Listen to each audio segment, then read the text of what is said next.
Oh,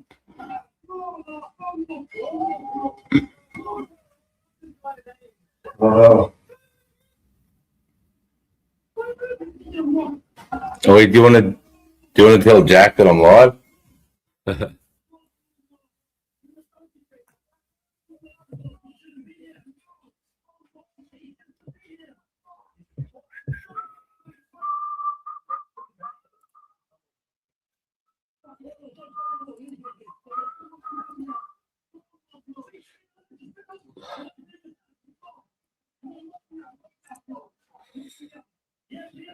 Hey, Boston, how are you, bro? Ooh, it's Jack's birthday today, so I'm doing a little hour and a half birthday stream for Jack. HSV, brother, how are you, mate? Just doing a little happy birthday, Jack Dagger stream. So hopefully he sees this and he'll come up shortly. I spoke to him early today by text, but I've just been doing a bit of run around and stuff, so... Yeah, but how is everybody, eh? Fucking turn that down a bit. Firearms, balls nuts, eh, brother? He's going. What have you all been up to? Anyone following SVG and NASCAR? Last weekend was pretty fucked. If you watched that, but yeah, not sure if he's still out at dinner or not. Probably is. He'll probably see it pop up. I'll hang out here for an hour and see if he comes up. Yeah, Mel's texted him, so hi son, lovely to see you. Hey mum, how are you? Good to see you. It's good to hear from you too.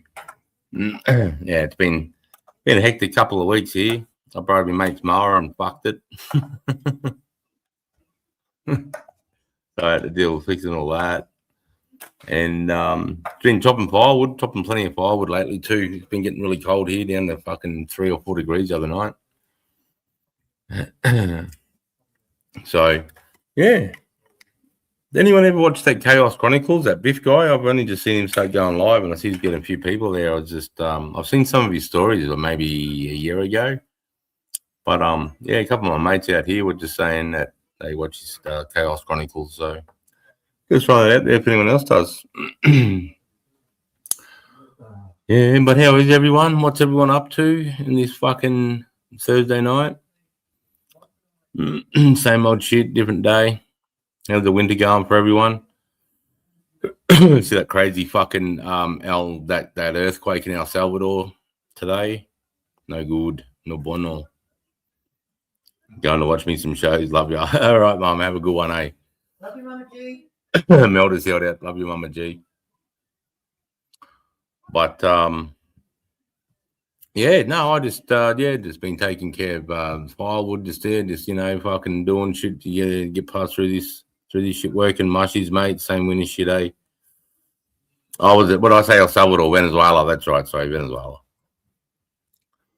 Yeah, no, it's pretty bad. That's 7.5 back to back, out of control. And I think Mel was just saying that Japan's just had a 6.5 or something as well. So 6.9. So there's movement in the station for the word had passed around that the cult from old regret had got away.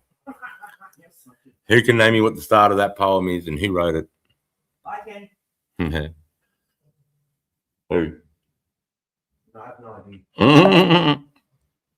I'll give you two guesses: Banjo Patterson, Henry Lawson, two Australian famous poets, and it's the first line. I think crab season. It's too cold now, yeah, bro. I bet. Out in the boat, mate, when that water spray stings your face at fucking 3 degrees, I bet that's fucking hard work, mate. But crab pays good, or is that just what you see? You just see that on the shows, or does it pay all right? And I suppose it'll be seasonally too, eh? It'll be seasonally, so it'll be when you I suppose in the winter time. I don't know nothing about crabbing, but it'll be seasonally, eh? Japan was half hour after Venezuela. Oh, okay. Well, that's crazy. So that's a long way away. You think Venezuela's on the other side of South America, on the the Atlantic Ocean side, and Japan. Wow. Way too cold, mate. Yeah, bro. It's cold, and apparently there's no fucking snow in the snowy mountains down in Victoria. There's no snow down there. There's no snow anywhere, unless then something's happened in the last couple of days since I've seen the news. But I know everyone's fucking freaking out. There's no snow. Yeah, but those earthquakes, no joke, eh? I remember I experienced a little one here where I live a couple of months back, and I just remember the house shaking, and I thought it was a helicopter overload, but I'm not hearing the whoop whoop of the blades. And the house was like this. It was a 3.8 or something, so it was minimal, but enough to know that the fucking ground was moving and the house was shaking because the windows were just sort of slightly rattling. Hey, Matty, how are you, brother? And the windows were slightly rattling, and I went, "Nah, this isn't an earthquake, is it?" So I ran out my front door, and I just seen the cars in the driveway rocking. And I'm like, "Oh, get fucked!" And now in my bedroom, where I've got our bedroom, then you go through our walk-in wardrobe, and then we've got our ensuite on the other side of that. And in the walk-in wardrobe, along the walls, you can see it's like tiny little cracks down the walls where it's just cracked the drywall a tiny bit. And I think it might have put a like tiny hairline crack, maybe a meter or two through my slab. But no, my slab stayed thick, so no damage. But yeah, it's crazy. So imagine 7.5 with the buildings moving at the top like over a meter. Fuck that. Hey, good brother. I hope you're doing well. Yeah, getting there, man. Hey, Royce, how are you, brother? How's WA? It must be fucking cold over there, man. I remember that Fremantle doctor in the morning when I was living in, where the fuck was I living? Swanbourne. I was living in Swanbourne. And that Fremantle doctor, bro, when that used to come across that ocean in the wintertime, woo! Come straight up from Antarctica. Fuck, he's cut like a knife. I remember at Kapuka when I was a recruit instructor, and we'll be on the ranges, and I'm teaching them how to, firing positions, sailing firing positions, theory of the shot, theory of the rifle, all the stuff. I'm teaching them how to use their rifles. And it's the wintertime in Wagga Wagga. And under everyone's hands, most people's recruits' hands, as they're pulling the triggers and they're doing it, because they'll be in this position for hours, like from 7, not constantly, but like from 7 till 4 o'clock, maybe 6 o'clock. We'll be home soon, just out for dinner. Yeah, he's all good. But he said that you'd probably be out of dinner still, so I just thought I'd chuck it up and just whoever wants to come in can come in. Hey, Spud, yeehaw, every possibility, mate. Hey, Spud, how are you, brother? Oh, what's that one say?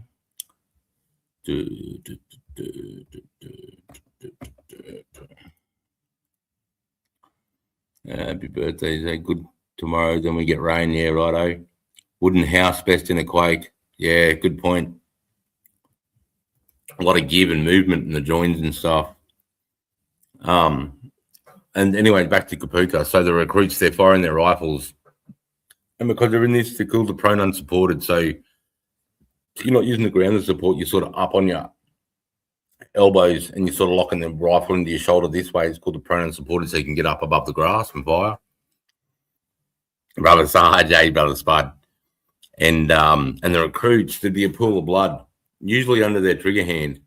So the air was that dry, it's stripping the moisture out of their hands. And every time they're doing this, and the creases in their knuckles here and here would just split open and just start seeping blood. And it stings. I don't know if guys ever been in cold weather when you're just shutting your hands all the time and then where all the crease marks start to split open because it's just so dry, your skin's like paper.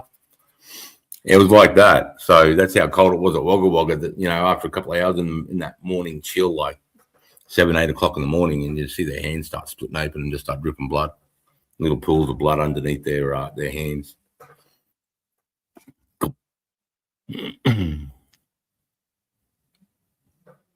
Yeah, so Jack's out of dinner.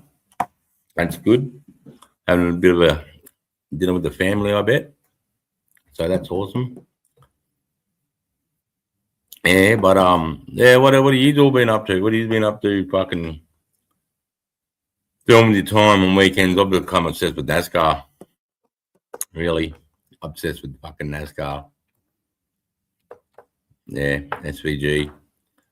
And they've got another road course coming up this weekend, so I'm keen to watch that. So MotoGP and NASCAR consumes me all weekend pretty much now.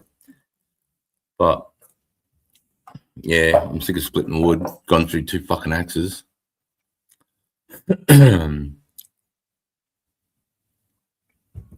Fixing the car heads, yeah.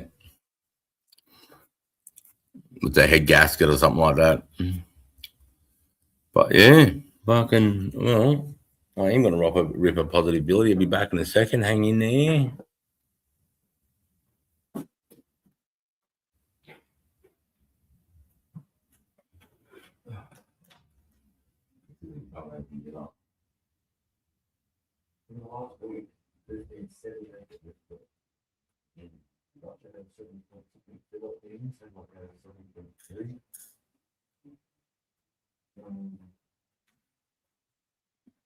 One place in fucking Europe.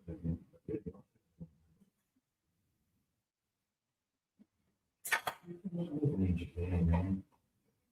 It's like an earthquake too.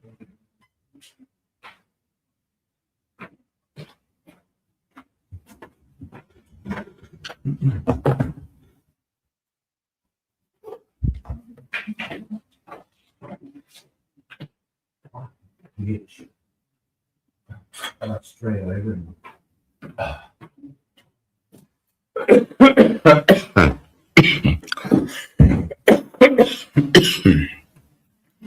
Hey, back in time, yeah, bro. Oh, I split the head. Fucking hell. Yeah, back in time, bro.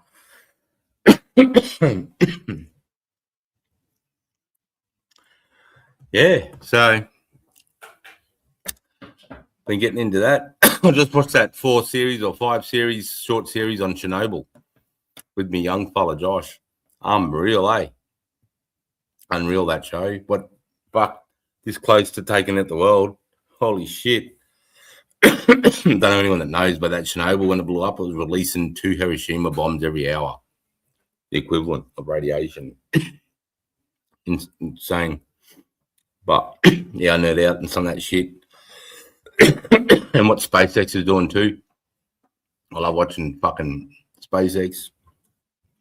I think that's pretty exciting. The forefront of space where we're going to the moon and building private space stations. So private people don't have to be, because at the moment it's only government organisations that are in space. There's no privatisation of space. So when privatisation comes in, then you can have hotels and all things like that, you know. And I love you too. So I'm excited about the forefront of space and what SpaceX is doing. And it's a shame that what happened to Blue Origin when they blew up doing their static test fire. I know, I'm probably nerding out, but yeah, I don't mind that stuff. I don't mind watching that shit. Fucking, it's crazy. It's crazy what they can do. Those rockets are so fucking big, like fucking story buildings, mate. I think once it's together with the rocket and the Starship together, it's like, I think it's over 125 meters or some shit. You know, 9 million pounds of thrust. So what's that fucking like 4 million pounds? My daughter, like 4 million tons of thrust. Bang, bang, bang, bang, bang. That's crazy. It's crazy. I just fucking I don't mind that shit, you know. And all the other space companies and what they're doing. I wish we could just sort our shit out and focus our money less on wars and more so on bringing humanity together, and maybe using space adventure is the thing that brings us together as a world's nation, I suppose, you know. But you know, that's fucking unicorns and Skittles and rainbows and shit, you know. We're never gonna do that, bro. We love it. We love war. Everyone loves it. We love fucking giving it to each other. There's 118 current wars right now, some shit like that. Look it on Google. It's over 100 current wars right now. I've been watching some of the crazy shit that's going on in fucking not Laos. It's Vietnam, Laos. It's in that area though. You know, that crazy fucking where the West meets communism area in Asia. It's a hot time for young and old in there, man. Holy fuck. Those dudes are just they're like, it looks like a dump truck pulling up into an intersection. They just jump up. I think like a month ago, I did a live and I showed some videos from it. It's fucking crazy, man. I've been watching more of that shit. It's crazy. And Ukraine, what's going on with Russia and Ukraine? See, Russia, the big red army, meant to be undefeatable. But, you know, the best army outside the US.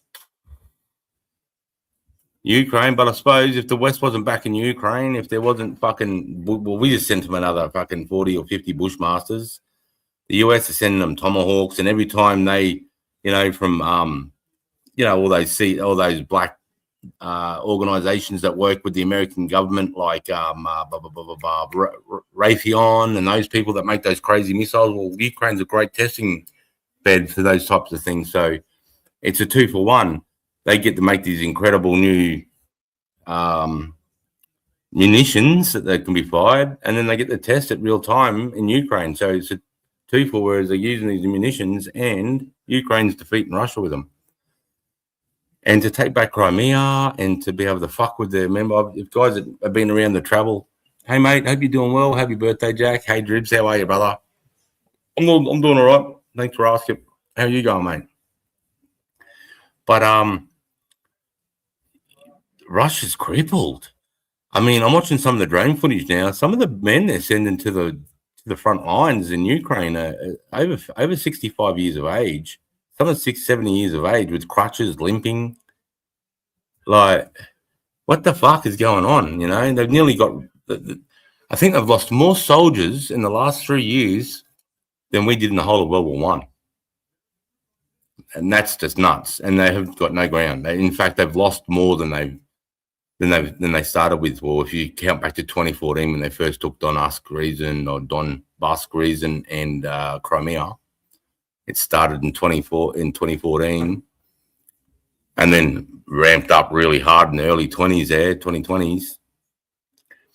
And now Russia's, I think they're close to being fucked. I mean, he's taking out their oil refineries. Now you're fucking with the oligarchs, and the oligarchs are the only thing really keeping Putin in power, I think. I mean, Putin has a lot of power, but if you start pissing off the Russian oligarchs, then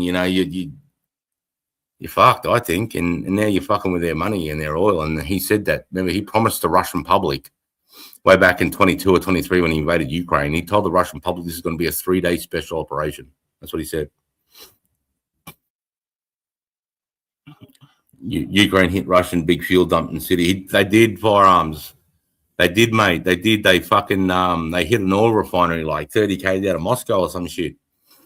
And now you got all that oil refinery soot and the smoke that's mixing with the clouds, and they're getting some sort of crazy, it's fucking with their water and their cars and just the general health and being.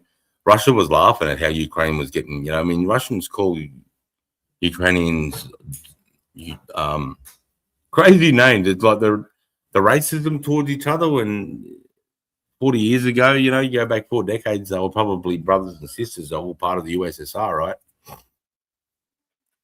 It's crazy. It's fucking crazy. It's sad, but that's a fire. It was a fire, man. It was a fire. But what I'm getting at is, so for Russia being who they are and this big, massive Red Army, and apparently now 50% of their GDP is going to this war. 50%. That's not good for their economy. That's not good for inflation. Yeah, fuck. Yeah, I just feel sorry for all the blokes that are involved in that. Yeah, it's fucked. And then you got and then you go to pick any fucking nearly country in Africa. Nearly pick any country in fucking Africa. Over there, it's race. It's the Tutus versus the Tutsis. The Tutsis versus the Tutsis or some fucking thing, bro. And over there, you're dead just depending on what village you're born in. You're born in the wrong village, bro. You're a Tutsi. Insane, mate. Like, that's literally a race war. That's a race. That's just purely on race. And you got Ukraine and Russia, the same sort of race. You know what I mean? Eastern European, white Anglo-Saxon, Eastern European. It's just fucking nuts. I wish we could just bring it all together and focus on, like I said, focus on something that what we can all look forward to and that can bring hope to the world, which is something like spaceflight, where, fuck, maybe one day your kid could get a job on the moon. You know what I mean? Like, he's fucking a plumber. He's a plumber on moon base. How bad would that be? Just And then we're focusing all our energy to getting Saturn's moon or Jupiter's moon, or trying to build something that can get us outside the solar system. So we bring all that energy and that positivity and that exploration and that, you know, what's over the next hill, you know, like they did. Burke and Wills did it in Australia. Lois and Clark did it in America when they went out from, you know, the East Coast and went into the plains of the USA. Lois and Clark did it. And we had Burke and Wills that set off from south to north, you know. I think when you get stories like that at the current time, people can rally behind that hope and that thing and find inspiration in that person's bravery and that adventurousness. And also, everyone wants to know what is on the other side of that hill. What is it? And, you know, what is it the next planet? What is it next moon? I just think that's a good way to look forward to try and get rid of all the bickering. Victoria.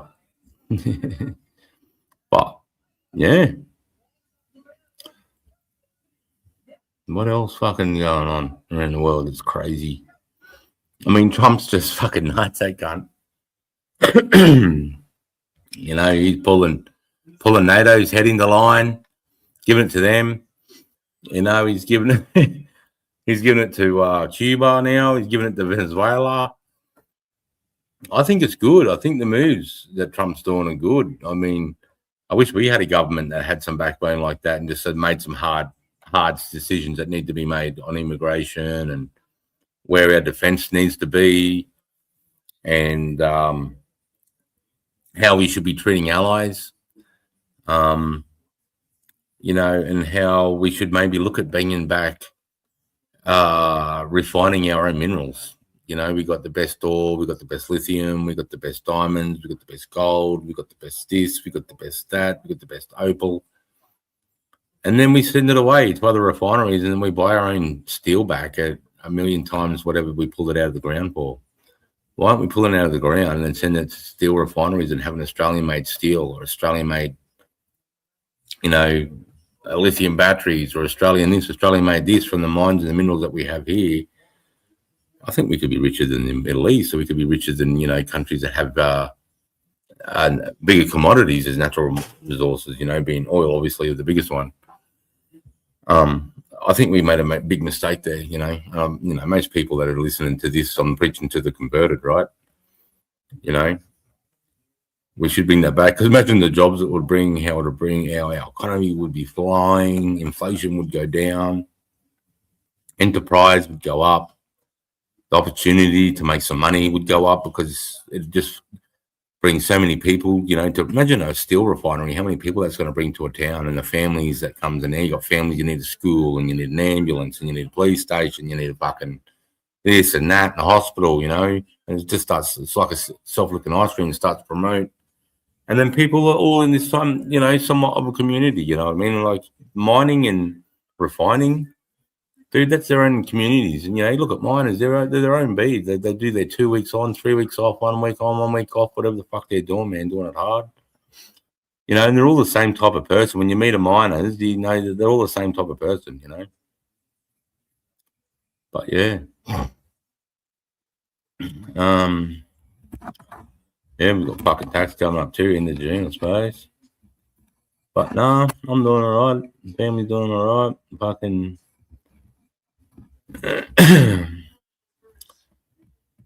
see, Albo led another one of his concubines back in. Fucking ISIS prize, brother. Hey, what the fuck are we doing? What are we doing? There's no negotiation on those people, mate. You know, no way. No way. Concubine, that's good. I like that. Nah, he's fucking weak as water, that cunt. Have you seen that British guy getting around? He's like a, I don't know if I think he might be British Reform Party, not Nigel Farage. He's got some sort of British Reform Party, Islamist pigs. Fucking Rupert Lowe, his name is. I was listening to him. I don't know if you guys heard of on YouTube. There's a guy called Patrick David, the PBD podcast. I don't mind him. Or I think his channel might be under Value Entertainment, or that might be business. But I was watching some of his podcasts. He does pretty good podcasts, very intellectual. And he had a guy on, Rupert Lowe, who's this, this is this older guy who was a member of parliament, got kicked out of Nigel Farage's party. And now he's starting his own party. It's like reform or something to do with, bringing back Britain the way it was. And I like what he had to say. I was thinking, dude, we need an Aussie like this, dude. Pauline's good, but you need more. You need more. You need I don't know. I just think that we just need more backbone from our men as well, from our male parliament. And hopefully Pauline can attract that type of person or that type of personality, because most of them will sell them. Will sell their mums for a position or a ministership or something shit like that, And then you got all the like I was watching the European Union was having had a parliamentary sit down, and nearly I'd say 70%, 75% of the European Union. It seemed like to me, you can watch the video yourself and come to your own conclusion, but holy fuck, when the parliament and they're getting up and they're saying, send them back. This is the guys in the European Union. They've had enough of this. Is it Islam or is it immigration as a whole? And is it because of religion, where they come from, or is it because of they don't assimilate? That's what's up for debate, I suppose. To me, it's because they don't assimilate. I don't really give a fuck about your race or your religion, really. But you need to, when you step doors in Australia, your religion now is in closed doors or at your local church, mosque, fucking habitat, wherever the fuck you go and preach to the person that you believe is holier. And your customs and your traditions and your cultures should be kept at home too. I think you should be embracing Australian culture and embracing assimilation of the way we are. I think that's mandatory when you go to a new country. In fact, I think it's common fucking sense. And that's what I don't like, bringing in some Muslims from those extremist countries like Syria, Iran, Iraq, Palestine, places like this where the extremism is, it's hard for them to assimilate to our West, to the Western world, because they see it as weak. And then when they come to the West and then they see our kindness as weakness, and then they decide to bring their cultures in and their customs and their traditions and their language and their religion, and then they try to push it into the public space, and then they get upset if we don't want what they're doing. We're like, no, get the fuck home and do that shit, brother. We're not here preaching in your fucking face, trying to fucking take over the suburbs and your front yard and shit. But if they come here and they go to their mosque and then they pray at home and they do their thing, and even if they wear whatever the fuck they wear, I've got no big deal. They just fucking assimilate, Try and learn how to say g'day, mate. Try to learn how to say fair fucking dinkum. I'm only fucking around, you know what I mean? But I think it's assimilation, I think there's plenty of Muslims that can assimilate. I think there's plenty of people from Africa that can assimilate. They can actually see, holy shit, this is a good country. I'm going to try and fit in. And if I work hard and do good, then I can have a pretty good, life. Fire says that have at least a year 5 English standard speech. At least. No, in fact, English is higher than it. I'm going to go even harder than that, brother. I'm going to say high school, year 10 minimum, junior certificate level. That's what. Remember when we left school, it was junior certificate was minimum. Junior certificate if you want to try and get a trade, and year 12 if you wanted to go to university. When I went to school in the 80s and 90s, I was school in 95, early 95, late end of 94. I joined the army in 95, so it must have been either the start of 95 or the end of 94 I left school. But you had to get to year 10. You know what I mean? And year 10 seemed to be the base for every type of employment. So why don't we class that? If that's what it was for us to be employed as young Australians, then make year 10 the basic standard to assimilate in Australia. Year 10 maths, maybe not algebra and all that, but you've got to be able to know the money, and you've got to be able to know how to, work out Australian bills and all that shit. I don't fucking know. I'm not a diplomat, but I know it's important. The wild bush horses being shot. What? What? Who's shooting that? What? He's shooting the wild bush horses?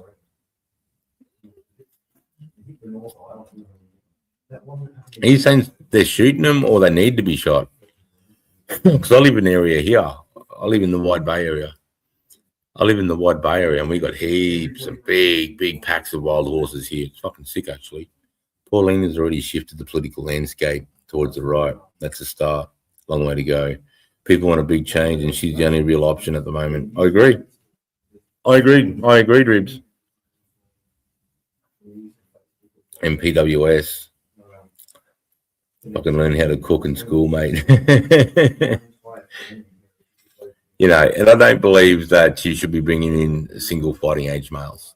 What I mean by that, any males from any country, you know, second world developing, third world country, or Islamic type states, there should be no fighting age males. When I say fighting age males, I'm saying males from 15 to 45 should be coming over. If they've got a family, you know what I mean, they've got a plan, and might have a, you know, they want to go to school and then get a good job and fucking contribute. Yeah, for sure. Where I would let that rule slip, and some people might call me fucking racist for this, but if you call me racist, I don't give a fuck, because it's not. And I'm saying, like, if you're a young white American or black American or just a young American, but as a fighting age male, I'm going to let you come across, because I understand where you come from. You have the same values, you have the same or similar customs and traditions, lifestyle, and the things that are important, that makes important in your life, the same things that are important in Australians' lives. And I'd almost do that for most of the Western European, Great Britain countries. I'd let fighting age males come across, because they're like us. And now, if you think that's racist, then I don't give a fuck. It's the truth. But there's no in the world a 21-year-old bloke from Uganda is getting fucking residency. But and you're going to say because my life's hard? Sorry, bro. No, doesn't work that way. Refugee? No, I don't. Stop all that shit. You got plenty of countries in Africa you can fucking run away to. You don't need to come here. You know. But there's other ways if you need to do it, you know, maybe settle down, get a family, go through the proper things, you might get a chance. But fighting age males, single males, that's just no good.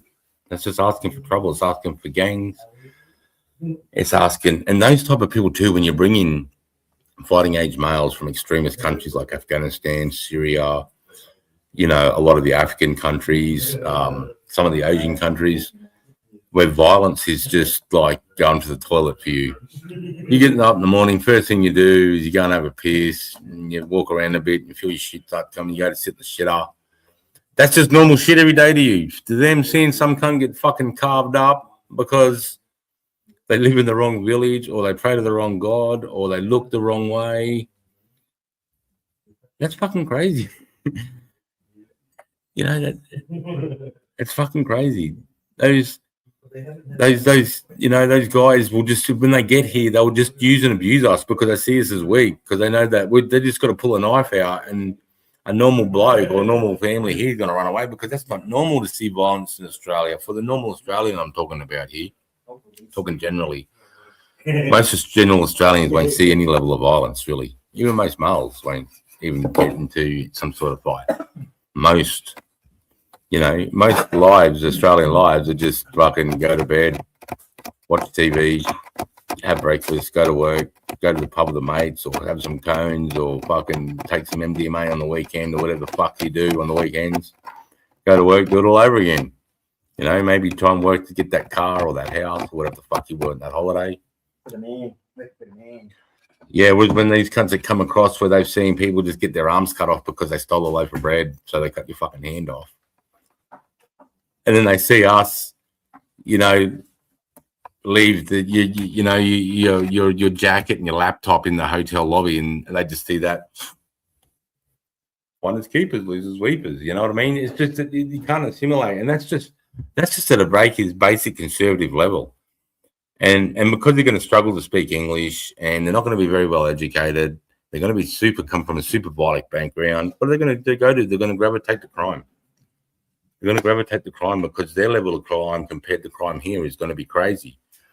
Yeah, we have shootings and stabbings, but it's in Melbourne and Sydney. Outside Melbourne and Sydney, it gets, it's not very often. Whereas it could be just a little bumfuck village in the middle of bumfuck Idaho in Africa, and you're just born there. So someone's coming to kill you just because of that. And when you come from a village of that and then you get put in Sydney or Melbourne, bro, it's easy. It's easy to make money now, So why the fuck would you work hard for it? And then when you're not making money honestly and then starting to assimilate with people, not even working money, honestly, just trying to be a bit, just trying to be somewhat Australian. And then when they don't, and they can see the drug money or crimes a lot easier because they're so used to violence, and obviously, usually the person who's most violent wins, right? They use scare tactics, install fear, intimidation, all that type of stuff. These guys are going to be able to find to do that really easy. Where it's going to take, in a gang, there's a lot of bikies and blah blah blah, a lot of tough men, but it's not a lot of those guys are going up and chopping people's fucking hands off. They might have seen it once or here, and you're going to have tough cunts within the clubs that do that, but not everybody does that. Whereas these cunts come from a place where everybody does that. It's a completely different mindset. And so now because it's easy to make money in crime, they're just going to work with more fucking shit people and get worse and worse and worse. And just it's like they're just spiraling out of control until they start fucking filling all our jails. And now we're paying for them fucking in jail. They should have never left their fucking shithole country. Anyway. What's that? Labor going to try anything they can to stay in power, Spud. Here we go. Birds are getting exterminated in South Australia, in WA. Yeah, I know. It's some bird flu. Don't even know what that's about. Pandemic incoming. Brace yourself. Do not comply. Labor going to try anything they can to stay in power, Spud. Yeah, they will. I agree, though. Fuck that. If we didn't learn anything from COVID, they're fucking stupid to think they're going to get us to comply this time. Can't shoot up. Can't shoot up. Oh. There's a fuckload of armed Muslim security guards in Sydney. DD is fucking bulletproof.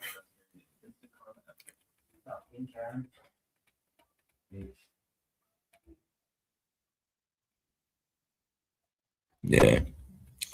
Mixed Steamy Kettleface. G'day, Sarge. How are you, bro? Yeah, so I'm just talking about the state of the country, where we are, the world. I mean, there's one good thing out of this. Hey, guys, the price of fuel's come down somewhat. I mean, I don't know about you guys, but I'm paying $1.62, so I think that's cheaper than what I think I was paying like $1.74 before they fucking all this bullshit with Iran and the war and the oil and that. Now I'm $1.62, so something's going in the right direction. How about you, Adelaide? How are you finding the fuel market good right where you are? Or am I living in this cool little world where it's only $1.60 in Queensland? And I saw in the court, I haven't looked right into it, but I seen they're trying to do something for cannabis, for driving with cannabis. I think they're trying to make it so that if you get scraped, they're going to be looking at the milligrams of THC. And I believe, I don't remember the number, but it was like 50 or 30 milligrams are going to be acceptable. And if you work that out, what that is in real life, what 30 milligrams means, I think you'll be able to have a cone. And then after an hour, you should be below the 50 milligrams. So recreational users are still fucked. You'll still get done for DD. But if you got your medical marijuana card, and anyone that knows this, correct me if I'm wrong, if you got a medical marijuana card and you scrape on your tongue and it comes under the limit of 50, you're good to drive on. So that's essentially having a billion an hour, which is essentially having a beer an hour, which is legal, right?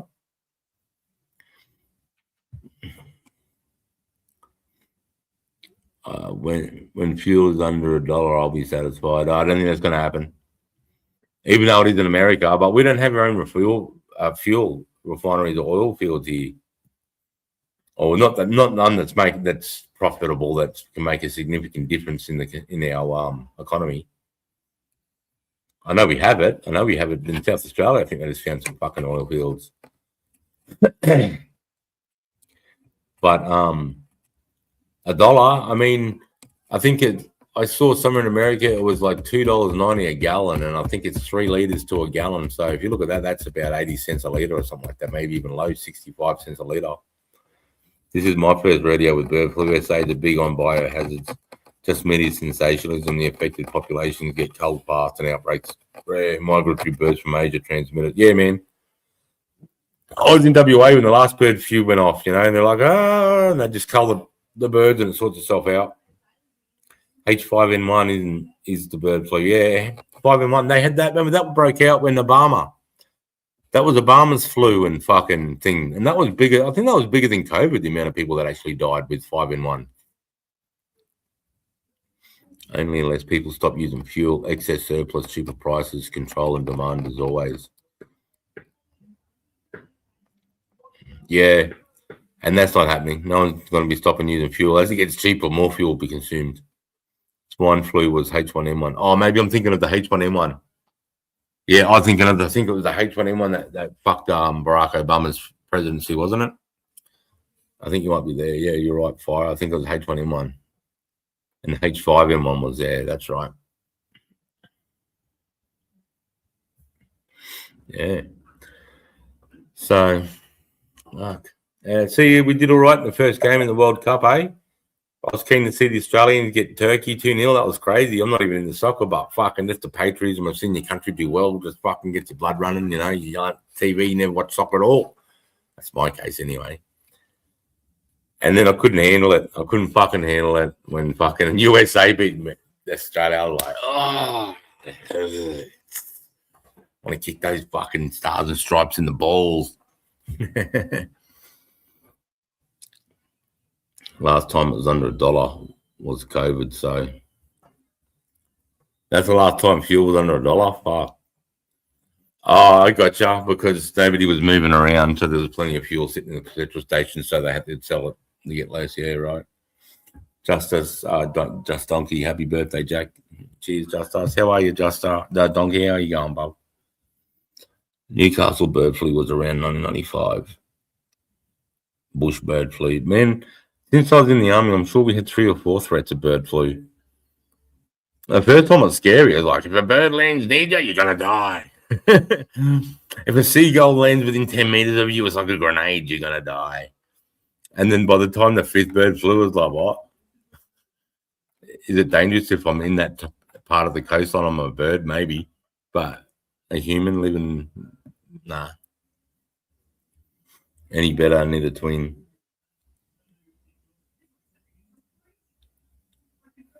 Yeah, so, but what else has been going on, Palos? What else has been going on?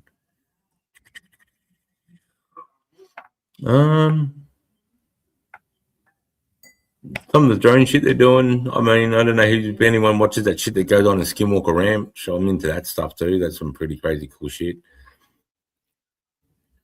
I mean, I like watching the UFO stuff and the ghost stories on UFO, but on YouTube, but I don't know how much of it's real. I don't know why nobody even runs it. I saw this video yesterday. These cunts are in this tunnel, right? It's got to be fake. These cunts are in this tunnel. They got their torches, right? But they're looking this way. The tunnel's going like that, and they're facing. You can either face this way or this way, right? And they're walking in this direction, but they're looking at the wall like this, right? And they're like that. And they bring the torch around, and as you bring the torch around, you see a white head with 2 red eyes pulls as the light just starts to hit him. He pulls his head in behind the wall. If I saw that, I am sprinting down there. What are you going to do? Would you just run, or would you throw a rock at it? I'm running. Like same with a skinwalker. You know the skinwalker videos you see in the bush and all that, bro. I'm coming. I want to grab you and see what you are. Fucking walking around creepy, fucking making funny noises and trying to scare me in the bush. What the fuck? I'm gonna fucking scare you, cunt. I never understood that. You know what I mean? When people hear scary shit in the bush, I'm coming towards it. Because unless you're human with a gun, then I've got nothing to be scared of. Really, I don't believe in skinwalkers. So if you're a skinwalker, then fucking let's go. Go to see what you're made of, because I've never fought a skinwalker. Nah. But you know what I mean? When I see that stuff, when I see ghosts, or if I see something in an abandoned building, bro, I'm hitting it. I'm hitting it hard. I'm running down there with a fucking pipe or whatever. I can grab a rock. If it's only got a rock in my vicinity, I'm grabbing that. I want to see what the fuck you are, or what the fuck are these going on. I hate how these come to these videos and they're doing their videos, and all of a sudden they're like, and they're just running, screaming, running away from them. I'm like, no. They're trying to scare you. That's what they want. That's a response. You've got to remember, if you're in a abandoned building and you come across somebody in there, they're going to be more scared of you, because who the fuck are these guns coming in with cameras and lights on, and they carrying guns? So they're going to make noises, do something spooky to get you to run out, because you're already somewhat adrenaline's pumping because you're in an abandoned building. Nah, I'm going to run at that homeless cunt, who the fuck it is. You know, fucking what's up, cunt? You're not going to scare me. But I wish they did that, because then you could get it on camera, and then you would really find out what the fuck is these cunts. Real, because you know how many people in abandoned buildings are really going to fucking kill you? They're going to be a crackhead, a fucking psychotic, fucking lunatic. You know what I mean? And they're even going to be able to put together a couple of punches. They're even going to be able to pick up a knife and swing it properly. I bet my sober me against anyone else that's incurred, you know, like whether it be substance, alcohol, lack of sleep. I back my sober me against any of those cunts any day, any fucking day. Big love, brother Sarge. Yes, bud, brother. Aren't we all just wearing our meat suits? Fucking hell, mate. The yarns are cracking me up. Well, I would. I say me and Josh all the time. I'm like, why are they running? Turn around and take them out. The only time I'd run is if I hear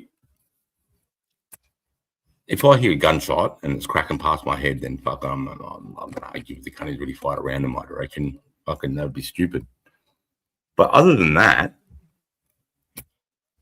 I'm coming out. I want to have a crack. Purely just for my own curiosity. Not to be bravery, just for my, what is that white head with red glowing eyes? And if it was dangerous, it would have just came at me. But when I turned the torch around, he ducked like a bitch. So you duck like a bitch. I'm picking up a rock and I'm gonna come find you. And then maybe I could fucking imagine if you, like, all these people are scared, and you finally just spun up face and grab the cunt, just grab it by the fucking throat, tie a bit of rope around his neck, and you drag that cunt out to state. Millionaire on every fucking TV show, fucking YouTube channel goes off, bro. You just caught a little fucking crazy alien in the cave, man. That's how it could go, though. Yeah, it could go. I always thought of that. I thought if I walk into a cave and I see a little fucking gremlin, or unless it's bigger than, let's say, Great Dane, you know, well, a bull Arab. If it's an animal that's like fucking looking and making some crazy names of the bull, and I can clearly see that it's a dangerous, crazy animal, then I'm not stupid. But if it's like the size of a staffy, or a bull Arab or less, I'm coming. I'm going to come and fucking smash it with a rock and fucking say, look what I found. Kill the cunt, take it out. Fucking tie some rope around it, drag it out, whatever the fuck case is. I'm taking that cunt out. Would be on Joe Rogan. That's, but that's right, see that you'd be on Joe Rogan the next day. And then, you know, and how good would it be? You'd have this crazy fucking alien thing, and then you just go, hang on, give me that knife there, Joe. Let me just get my commando knife out, and you just go, fucking bang, cut a paw off. Put that next to the alien ship, and every cunt can watch on your YouTube videos, cunt. You know what I mean? That'd be crazy. That would be, you'd be on Rogan the next fucking day, cunt. That's a good knife, this. But yeah, that's great. You would be on Joe Rogan, and he would be like, tell me everything. I'll be like, well, fucking, I was with fucking Jack and Seaver and these other lads, and Spud, and we're going down this tunnel, and we turn a torch around, and I fucking seen this little white head with red eyes, and we thought, fucking, let's rush it, and we rushed it, and it was slimy, and it scrambled, and we fucking smacked the fuck out of it, and I tied this rope around its fucking neck.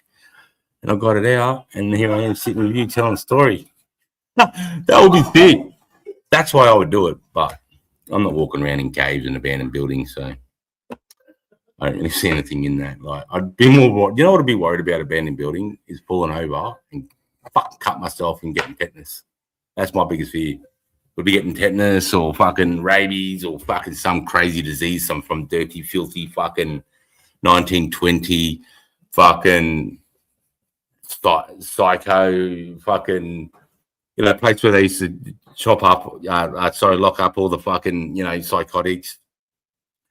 Some 1920 psychotic fucking, you know, hospital that's been abandoned for 80 years, bro. I'd be more worried about the diseases that you're going to catch walking around in that bitch. You know, if you cut yourself in there, or if you're in some room where they're doing some crazy experiments and the fucking blood, fucking DNA still on the walls, and you rub up against it, fucking worried about some homeless cunt or some fucking alien living in that bitch. I'd be more worried about that. Spud boil and drink the tea. If it gets him high. He got it cane toed. Yeah. Imagine that. Imagine if you found this alien. I'm going back to the one in the cave, the white dude with the red eyes. Imagine him grabbing and you're like, you just get a knife out and you just start like you get a knife out and you're like fucking scraping the top of this fucking alien's head and you're scraping the fucking goo off it. And then you wipe it onto a piece of glass like this, and then you put it in the sun, you dry that bitch out, and you put it in the top of your game plane and you blow that. And then you get sent to the fucking wherever that alien thing came from. That's where the high sends are. That'd be sick. Haven't seen you live so long. Awesome to see you live again, Sarge. Big love to everyone. Hey, fun guy, man. Thanks, mate. It means a lot. Cheers, guys. I'm going to be alive again tomorrow, too. I'm only live now because Jack messaged me today and was like, oh, do you want to go live tomorrow, man? Like, we should organise it again for Friday. And I was like, yeah. And he's like, plus it's my birthday. And I was like, fuck that. I'll go live tonight, cunt. I'll go live tonight for your birthday tonight. And, yeah, so I said, no, fuck that. I'll go live for your birthday tonight. And then tomorrow night, we'll just do a normal live. So, I don't know, I might play some war footage or have a look at some videos tomorrow. I might even talk about fucking SVG, one of SVG's best races. If you'll just love it if you're Australian, because he's an American just killing it. Sorry, an Aussie just killing it in America. And if you've got any patriotism, you'll love it. I might even put on some of that. I don't know. We'll just run it by there. Hey, Josh Shea, what up, Sarge? What up, Cedar? How you going, buddy? Good to see you, man. I'm just here, just chewing the fat. Coming up, you know, just fucking being a dickhead, talking about stories that I'd love to do. Like, oh, let's talk about the Kandahar Giant. Bop, bop. Kandahar Giant. Who believes that story? Who believes the Kandahar Giant story? For those who haven't, Quick Soldiers 5 and what the Kandahar Giant story is. A special forces platoon in Kandahar was on a patrol. There was reports of some crazy happening. I know a Marine patrol went into a valley in Kandahar. A Marine patrol went into a valley in Kandahar, and apparently got wiped out. And they weren't too sure. There was no communications, it might have been like contact, and then just mayhem, and then sort of flatline sort of thing. So they spent a special forces team, and I'm just roughly running over the general of what happened of the Kandahar Giant stories. So a special forces team went in to investigate. And when they went in to investigate, I don't know, but it's 20 foot, 25 foot, red-headed, red-bearded giant came out of a cave holding a spear that was 12 foot, I think. I don't know. But the special forces guys came up, and this thing came out of the cave, and the special forces guy that was in front, he threw the spear, and the spear went straight through the cunt's body. So the spear was like this round. It went straight through this cunt's body, and they opened up with 50 cal and 7.62 and ended up dropping this giant after it killed one or two of the special forces guys, and they managed to get a Chinook, cradle the giant, and take it to wherever America fucking does their sneaky shit on secret stuff. So that's the real basic yarn. Maybe I've got a detail wrong here or there, but the general thing is a Marine platoon was taken out. A special force platoon came in, do an investigation. They find this fucking giant. It kills a couple of them. They kill it, and they take it away. Who believes in giants? Who believes that story or heard that story? I mean, there's some big guys in Afghanistan. I mean, if you listen to some of the special forces guys that were like living in the deep in the valleys and in the villages, like, I don't know if you guys know the arm wrestling guy. What's his name? The head arm wrestler from Canada.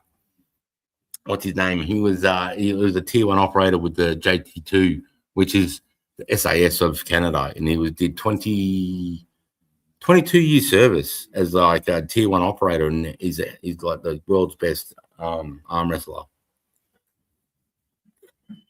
Hi, Ramo. Hi, everyone. Big love. And just what time to come in to the best story. Happy birthday, Jack. I believe it's hard. Big love, mate. Good to see you back. Yeah, no, fucking cheers, Ramo. Fucking good to see you too here, mate.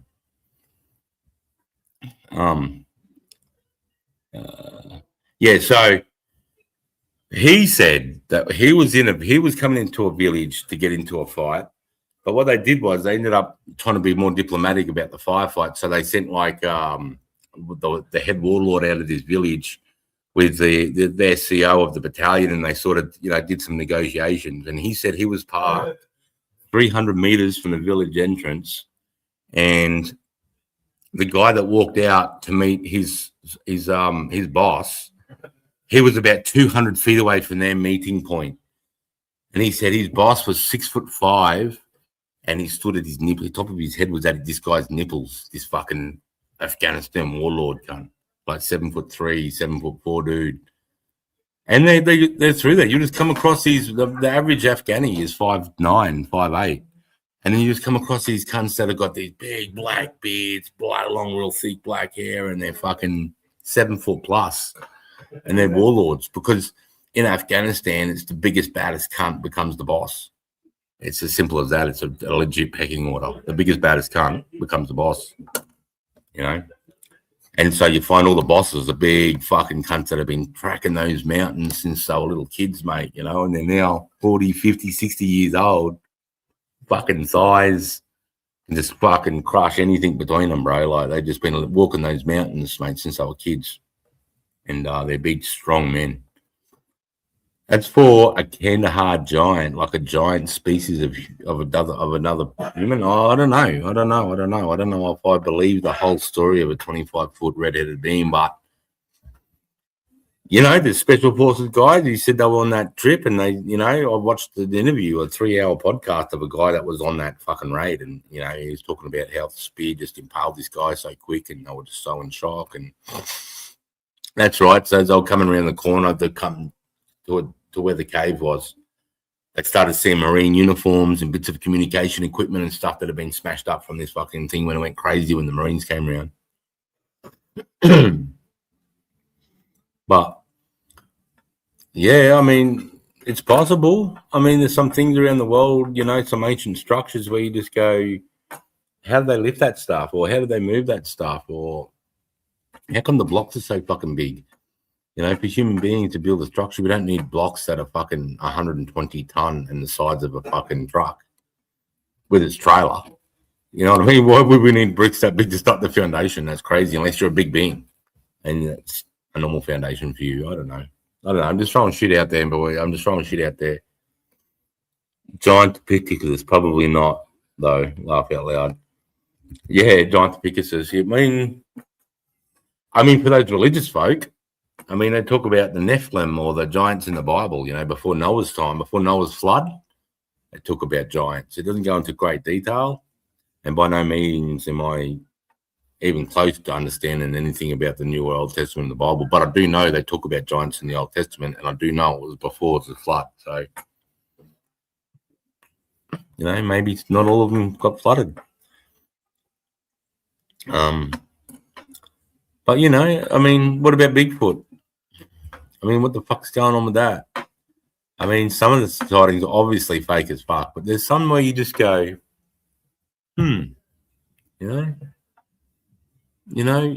that's a big person. So, okay, yeah, you could get a guy who's 7'8" to wear a costume, but how many, you'd know that person. How many 7'8" guys are there in the world? And then, how do you mimic the gait? And how do you mimic the way that hands hold? And how do you mimic, like, loose breast tissue? Even if you're wearing a suit, it doesn't sit the same way. I don't know. I'm a bit skeptical of shit like that with aliens. That's why I started running. If I seen Bigfoot, if I seen a big, when you see those videos and you see Bigfoot walking through the thing, or they're hitting the thing, they're knocking the wood in it, doing that stuff, or they hear, woo, I'm fucking following. I'm hunting towards that noise. You know what I mean? I've spent 22 years in the army. I've spent my entire career living in the dark in the bush. I've heard every noise. Nothing scares me anymore. After being to war 3 times and going to Bougainville and fucking living technically in the bush and underground and fucking fighting bays and gun pits. It takes a lot to really rattle me, you know what I mean, like that. And if I saw a Bigfoot, bro, I'm running towards it. You know, I want to make sure it's not a brown bear. I want to make sure it's not a guy in a suit. That's why I would be reluctant to shoot it straight away if I was in America, because what if I do shoot it and it's a dude in a suit? That's why you got to rush the cunt. You got to get down there and fucking get closer. You need to get down there and get in amongst it, you know. And let's talk about some of the other kryptonioids. And you got Mothman. I can't believe that. But if I seen a big dude with red eyes and fucking moth wings, cunt, I'm grabbing that cunt, ripping one of those wings off, mate, fucking knocking him. That wing is going to get put into a frame, put straight into my army room. I might give Joe Rogan the other wing. I'd get his face taxidermed so I could use that as a fucking hell mask. Okay, Skinwalker.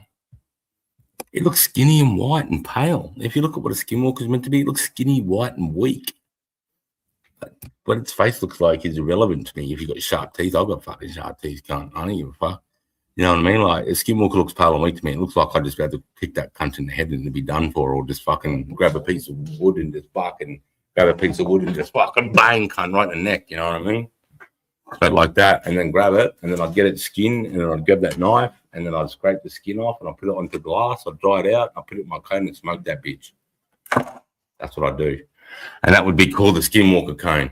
And when you take a Skinwalker cone, a portal opens up, and then you get to go where Skinwalkers come from.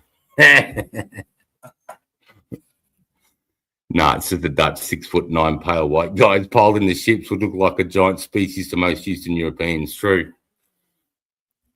I think it's funny that they make mating noises. What are they going to do with Bigfoot if it comes running out with a boner?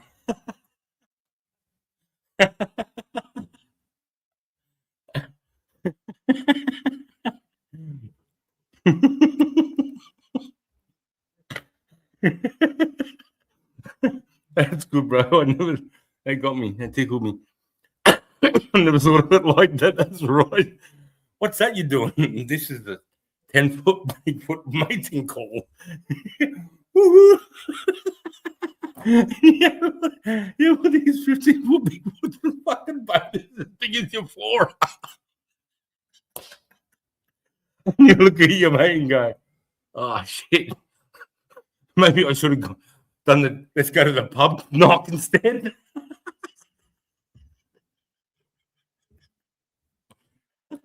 Oh, fuck. Simple things for simple minds, eh, for me. I'm just ready to see this guy. Bro would be horny and mad, double fuck.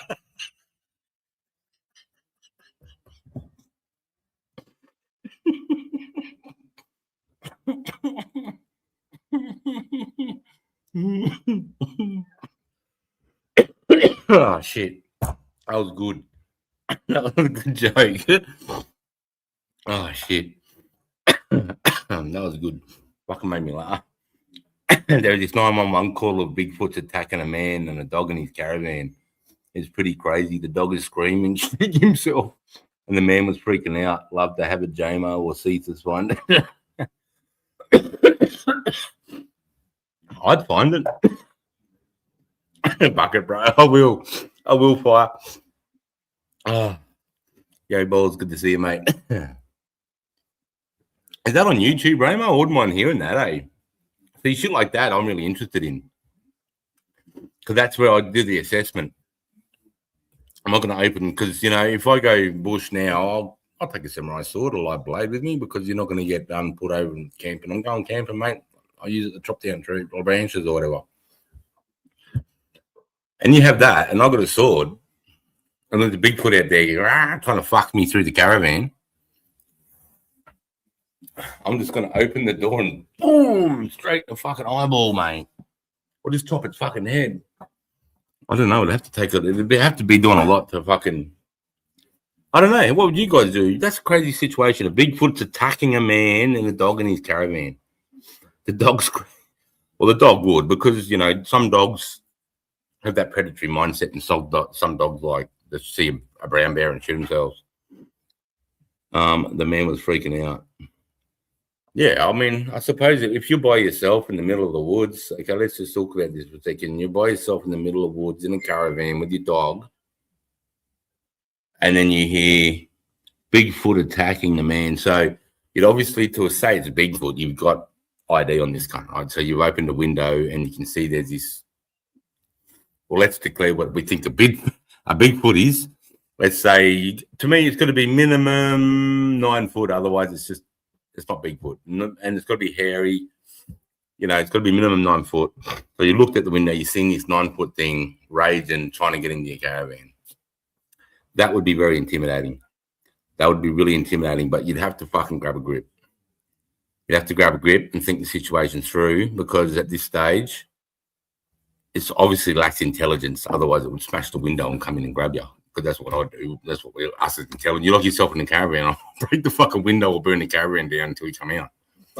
So the fact that he's locked in the caravan and he's attacking you, and he's not thinking to break the window or to set fire to it, I'm going, okay, I can fucking kill this thing with intelligence. So then I look around and I'd make an assessment of what would break its skull, what would penetrate its chest. I'd have to think its sternum would be triple the size of mine. I'd have to think its skull would be out of order, because you try and hit a fucking dog with a piece of wood. When you got 2 pit bulls or 2 decent dogs going hard, I've hit one with a piece of wood, so with the axe handle so fucking hard, bro. It doesn't even bounces off their head, doesn't even crack their skulls. So a Bigfoot hitting them in the skull would be out of order unless you had a sharp blade. Just search that on YouTube. He's screaming at it and he's looking straight at it, screaming to the police. Oh man, that's how I'm gonna watch that. 911 dispatch, Bigfoot caravan attacks caravan. Bigfoot's okay. At least he can stroke his own Wookie. Fucking don't start me. He can stroke his own. That's right. He might want to go to the dog. He might be attracted to the little furry thing there and just want to abuse the little one. He might be a pedo Bigfooty, and he sees that dog as a little one. Look out, we're taking it too far now. Check. He's screaming at it, looking straight at it, screaming, please just search that on YouTube. Yeah, I will. All right.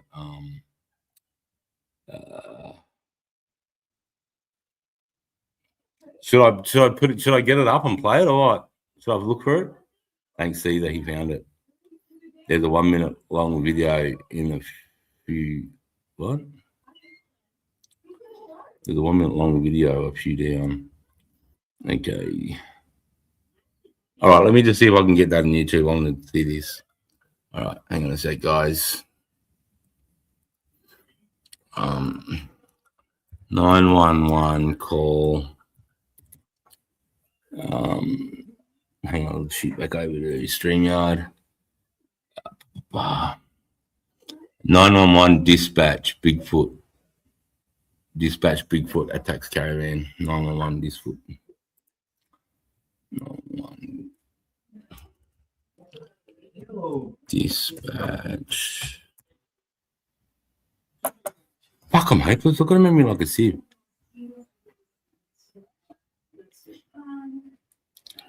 Dispatch Bigfoot attacks caravan.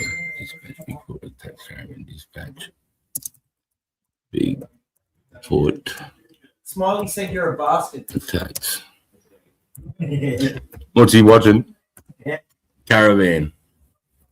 911 dispatch attacks caravan. Let's see what I get here. He said all he sees is a tomato slice smells meat and a healthy bopper.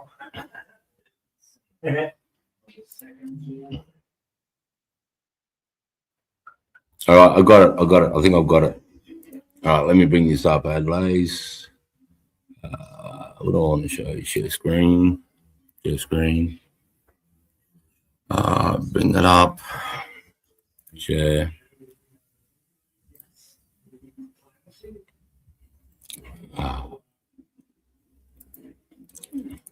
We got someone or something. Hang on. How come we can't hear shit?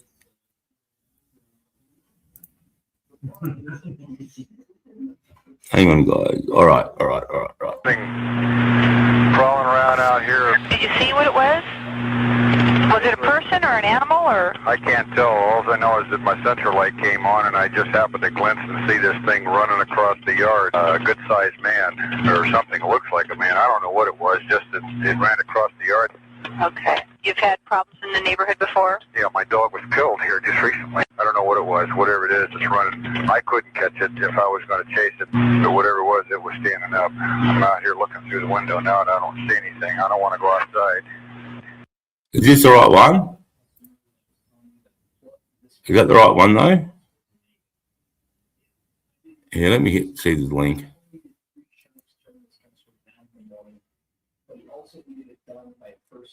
Is that the right one, guys, or not? Jesus Christ, you better... Sure. Deal! Hello? Get somebody out here. What's going on now, sir? That son of a bitch is about... 911. 911, what are you reporting? We got someone or something crawling around out here. Did you see what it was?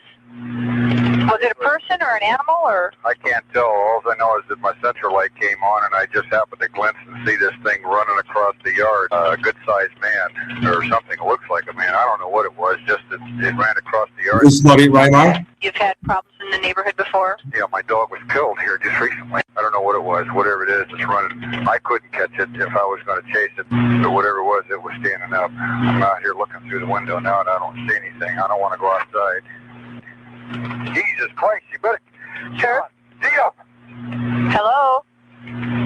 Get somebody out here. What's going on now, sir? That son of a bitch is about 6'9", I don't know. Do you see him now, sir? Yes, I'm looking right at him. Uh-oh. Okay, hang on. He's right... Is he in your yard, sir? Yeah, God, he's big. Okay, what's he doing in your yard? He's looking at me. Oh, and the guy is on foot. This I don't know what... It's a big, real big person. 911, what are you reporting? 911, what are you reporting? He's looking at me. The guy is on foot. This I don't know what... It's... I can't see you, sir. Where are you at? Oh, this must be it. I think it's this one. I think it's this one. Let's see. It's got the caravan. I got a second trying to twist my damn car over the sewage. Second 4,200 units, callers advising Bigfoot is trying to push his trailer over. Oh my gosh, she's trying to shove it over again. Oh my God, we're sticking around again. Come on, get out here. Put a dog in my car. Everyone got a shotgun or nothing out there. Get the fuck out of here. But I'm trying to tip it over if they want to. Okay, Jerry, I got officers on the way, buddy. You saw somebody looking in your window? Two big red eyes. Two big red eyes? Yeah, just like the one he was August. I can't see you, sir. Where are you at? I got a second trying to twist my damn car over the sewage. Second 4,200 units, callers advising Bigfoot is trying to push his trailer over. Oh my gosh, she's trying to shove it over again. Oh my God, we're sticking around again. Come on, get out here. Put a dog in my car. Everyone got a shotgun or nothing out there. Get the fuck out of here. But I'm trying to tip it over if they want to. Okay, Jerry, I got officers on the way, buddy. You saw somebody looking in your window? Two big red eyes. Two big red eyes? Yeah, just like the one he was August. I can't see you, sir. Where are you at? I got a second trying to twist my damn car over the sewage. Second 4,200 units, callers advising Bigfoot is trying to push his trailer over. Oh my gosh, she's trying to shove it over again. Oh my God, we're sticking around again. Come on, get out here. Put a dog in my car. Everyone got a shotgun or nothing out there.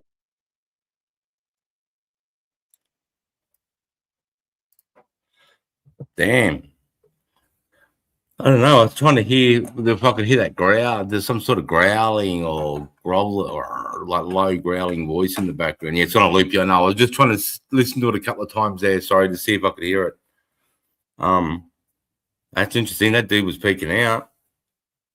It was definitely something. It gets worse, does it? I saw there was a 22-minute video. I might watch that later. Actually, it gets worse, not the full video. No, that was just a 3-minute extract. So, but yeah, that definitely tickles my fancy. I'll fucking have a look at that later on. And I will. But yeah, hectic. Yeah, for sure. Fire. There's another one. You guys ever heard of Mr. Ballin? He's a guy that tells, what's he say, stories that are strange, dark, and mysterious. And he covers like 411 guys. He just covers all cool. Any stories that are ghost stories, mysterious, dark, or whatever. His name is Mr. Ballin. He's an ex-Navy SEAL. He goes all the way till cops actually get there. Dogs start screaming. Oh, damn, I'm definitely going to listen to that. Fucking oath on that. But, love him. Yeah.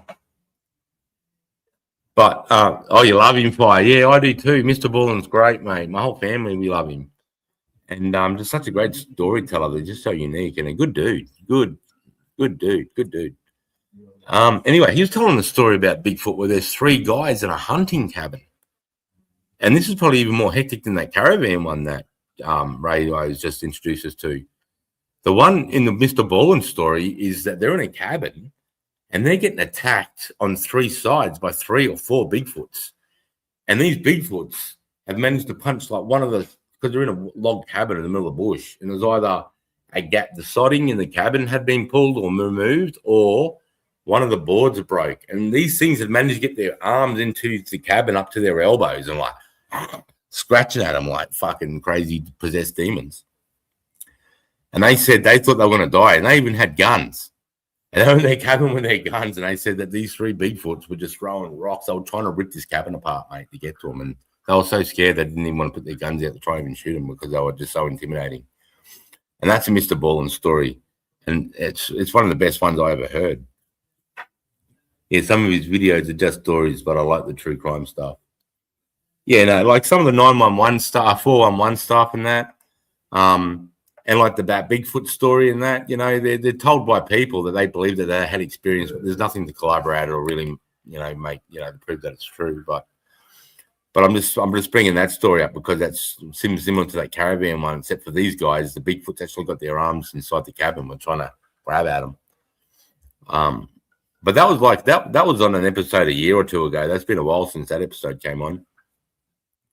He also has medical mysteries as well. He does a few. And if anyone knows Sean Ryan podcast or the Sean Ryan show, if you go to Sean Ryan's podcast or to his channel and you go to the Halloween scenes, Mr. Ballin and Sean Ryan sit on Sean Ryan's on his property and they have a fire, and Mr. Ballin on Halloween sits with Sean Ryan and they're eating popcorn and Mr. Ballin's telling fucking scary Halloween stories. It's really cool. And that's on Sean Ryan's show. But I dare say he would have put that on the Mr. Ballin channel as well, so maybe there. But he's also a really good guy to listen to. Is the Sean Ryan show. You'll hear some really good stories, especially with military personnel. Some great stories with military personnel. Yeah, so. But yeah, that's definitely got all the hallmarks for a good fucking video to watch, Ramo. So thanks for that, mate. I'm gonna watch that. I'm gonna make a couple after this one. I know what Jack's doing. How close is Jack, babe? Wasn't there one with Bigfoot or some citric, a gold settlement or something hectic during an early settlement encounter? Oh, cryptid. I'm not too sure. I'm not aware of that one, Boston. I'm not aware of that at all. Wasn't there a Bigfoot or some cryptoid or gold settlement? Probably, I don't know. I mean, I was watching, probably a couple of months back, I was watching like Bigfoot sightings in Australia. And one of the best ones that I saw that was somewhat convincing was near me. Out here at near Kilkevian, near Gympie, that the national parks out here. There's some guys camping or some Bigfoot hunters, and you know, it's always the same. It's sort of grainy through the foliage, and it's like a shoulder and the side of a head, and you know what I mean? And when it's like that, that's when you make it skeptical, like they've just put something there, or it's their fucking mate, you know, in a suit, and they just but yeah, one of the best ones that I thought was more convincing on YouTube was in an area near me. I thought it started to be too hot for Bigfoot, bro. You're a 10-foot dude in a full fucking fur suit, bro. Fuck, you'd be on the next boat out. Or you'd be heading to Antarctica, lad. Too hot, Adelaide. I'm going down to Antarctica. It's cooler and the seals are fatter. But, yeah. Yeah, it's hard to believe in that stuff, isn't it? It's hard to believe in it. That's what I mean. Like, you know, unless I'm that guy in the caravan and getting attacked by a 10-foot Bigfoot and I'm obviously outgunned by his strength or whatever, that'd suck. That'd be pretty crazy, but I doubt it. I doubt that's the situation. I want to believe. Me too. I do. I'm healthy skeptic. I'm not like, everything I see is bullshit. I'm not like that. I like to analyze and go, oh, that could have been a fishing line, or that could have been a window open, or that could have been a fucking dude in a suit, or, you know, but I'm not quick to just dismiss everything. But it gets harder with AI now, bruv. But it's hard not to see the massive flaws in most stories. It's right. Exactly right. You know, and you watch people when they listen to it and they tell the story and they like to skip over those parts, you know what I mean, and dwell on the parts that makes the story interesting in the first place, right? Yeah. Yeah, boys. So, hope Jack had a good day today. Hope our boy Jack had a good day today. Well, he looked like he had a good evening. He might be too buggered. He might have a good fucking stomach full of food and a couple of beers and he want to get home and fucking knock off, you know? Hit the fart up. Hit the old fart sack. But I'll hang around a bit longer. I should have probably aligned it with him and said, "Oh, what are you doing? Do you want to go live?" But I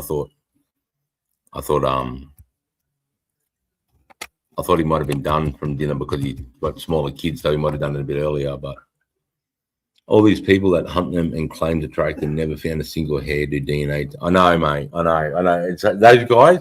You know, when you see the Bigfoot, when you go to like Ghost Story Channel or Bigfoot or UFO Phenomena, I don't go to those channels because those guys are chasing AI, anything. They're just trying to get content.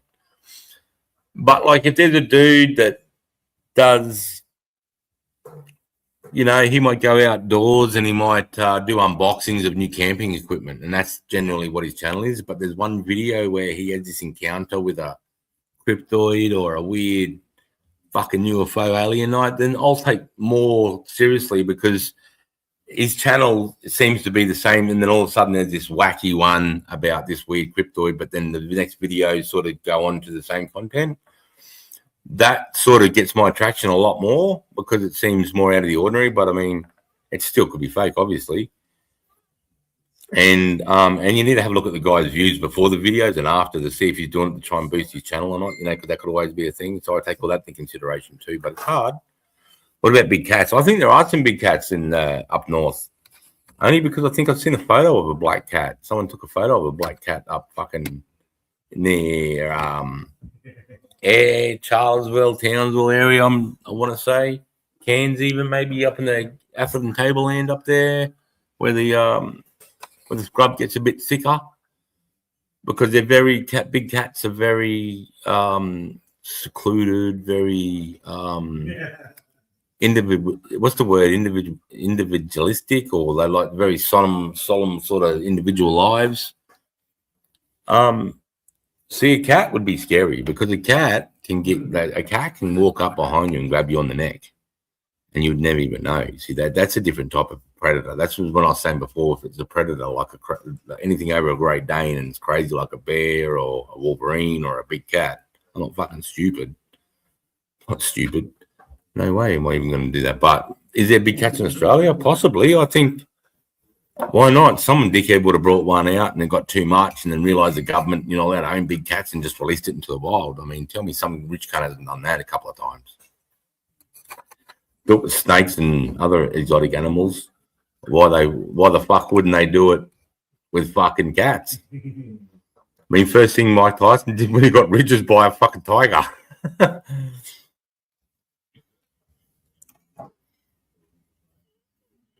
Cairns could be sure hide big cats. Yeah, I reckon for sure. Stoke Wide Bay area. Yeah, well, that's where I am, mate. I'm dead smack in the Wide Bay area. Tin Can Bay is like just down the road, 15 minutes down the road from me, 20 minutes through the forest. Cake in a cup, pew pew. Pew pew back, mate. Yeah, but what the fuck are widgets? Look at me, widgets. What are widgets? Oh, okay, polls and QR codes and shit. Okay. Yeah, Wide Bay area. I'm north of Spud. Okay, so Spud's Bundy. So you're starting to come up. What's that? 1770 to Rockhampton, roughly around there, or is it? Well, no. Spud's Gladstone, isn't he? He's Gladdy. So you got Bundy, Gladdy, and then I don't know. It's between Gladstone and Rockhampton, and then you got Rockhampton, and then you have Rockhampton, and is it Mackay, then Ayr, or Mackay, Early Beach, Ayr, Townsville. And then you got Cape Tribulation and Tully, and then you got Cairns, Port Douglas.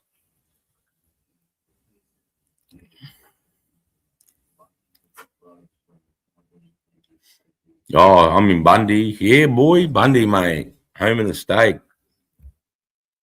Home of the beef. The beef capital of Australia. Oh, no, Bundy. Sorry, Rocky, I'm a dickhead. You're home of the Bundaberg rum, boys. Sugarcane capital of Australia. Are you happy, knackers? It's Bud Glad's Rocky. That's where I got Rocky. Rocky's a beef capital. Mackay's between you and Rocky. No, it's not. No, Mackay's between Rocky and Townsville.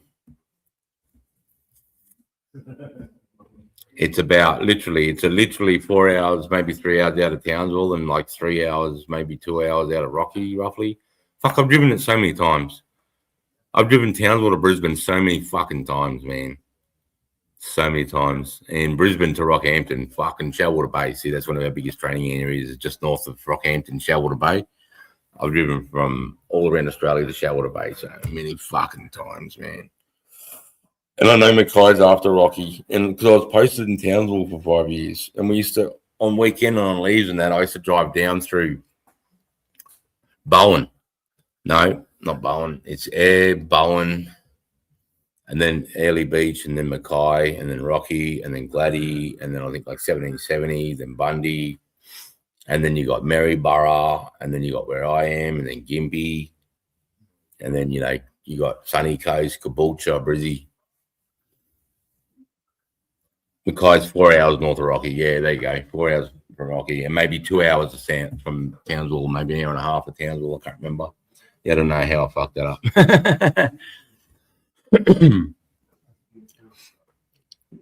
Yeah, but I've driven that. I've driven from Brisbane to Perth and back, Melbourne to Townsville,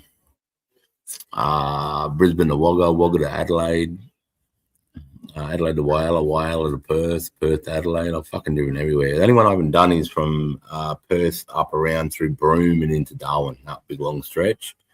And I haven't done much up the guts. I haven't gone up the guts up through that highway up that goes up to Darwin through Northern Territory and goes past the Rock and shit. But yeah, Bundy. I was in the bottle the other day, and I was buying Mel some champers, and I seen on the bottle account they got a new Bundaberg rum bottle, and it's like looks real lemony or lime or something. It looked like a lime type label in that.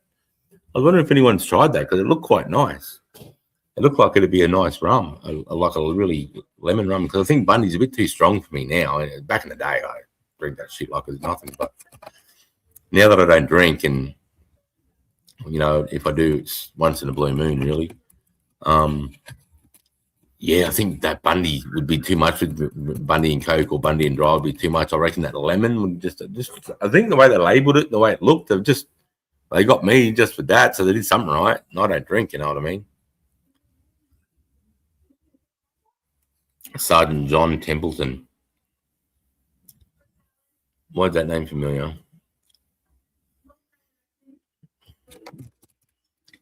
John Templeton. Maybe I want it to be familiar, but it does sound familiar. I'm not sure. But I'll put this back in the sheath.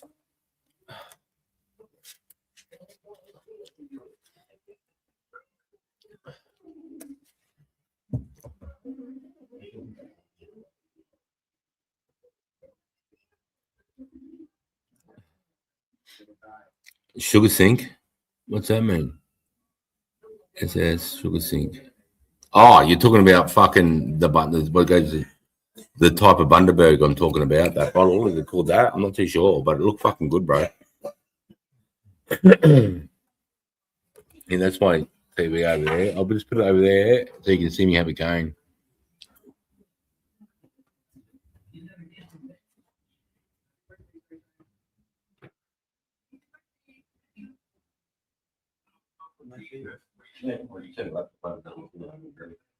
Yeah, that's them out. Just have one. Just 1 second.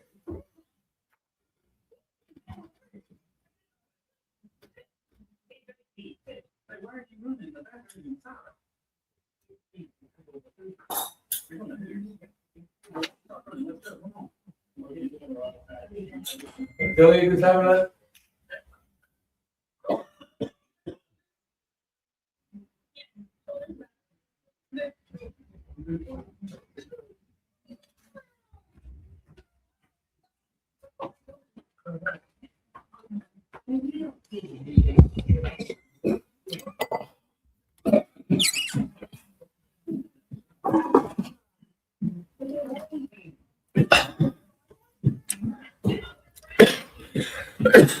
Townsville Base Sergeant. I mean, we're small, but the army's pretty big. How to send charge.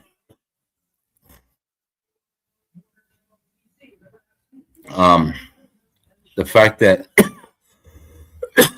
I may have crossed him, I don't know. I mean, there's only 25,000 people in our army, you know, on a brigade, say Townsville.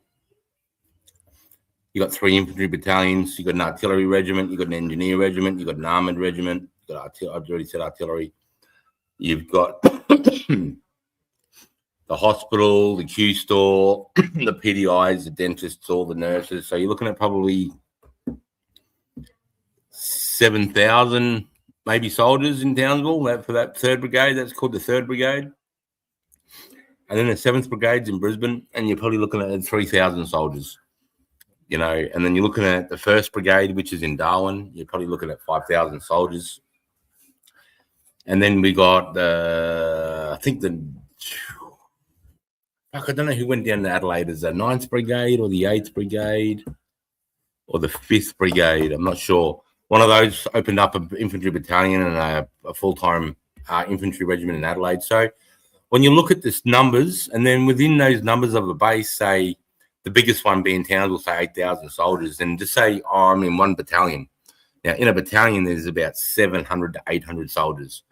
Okay, so now you're in a battalion that's within that 7,000 or 8,000. Now you're isolated to another, but into your unit, which is about 800. Then within that, you're in your company, which is about 80 of you in the same company, say Alpha, Bravo, Charlie company.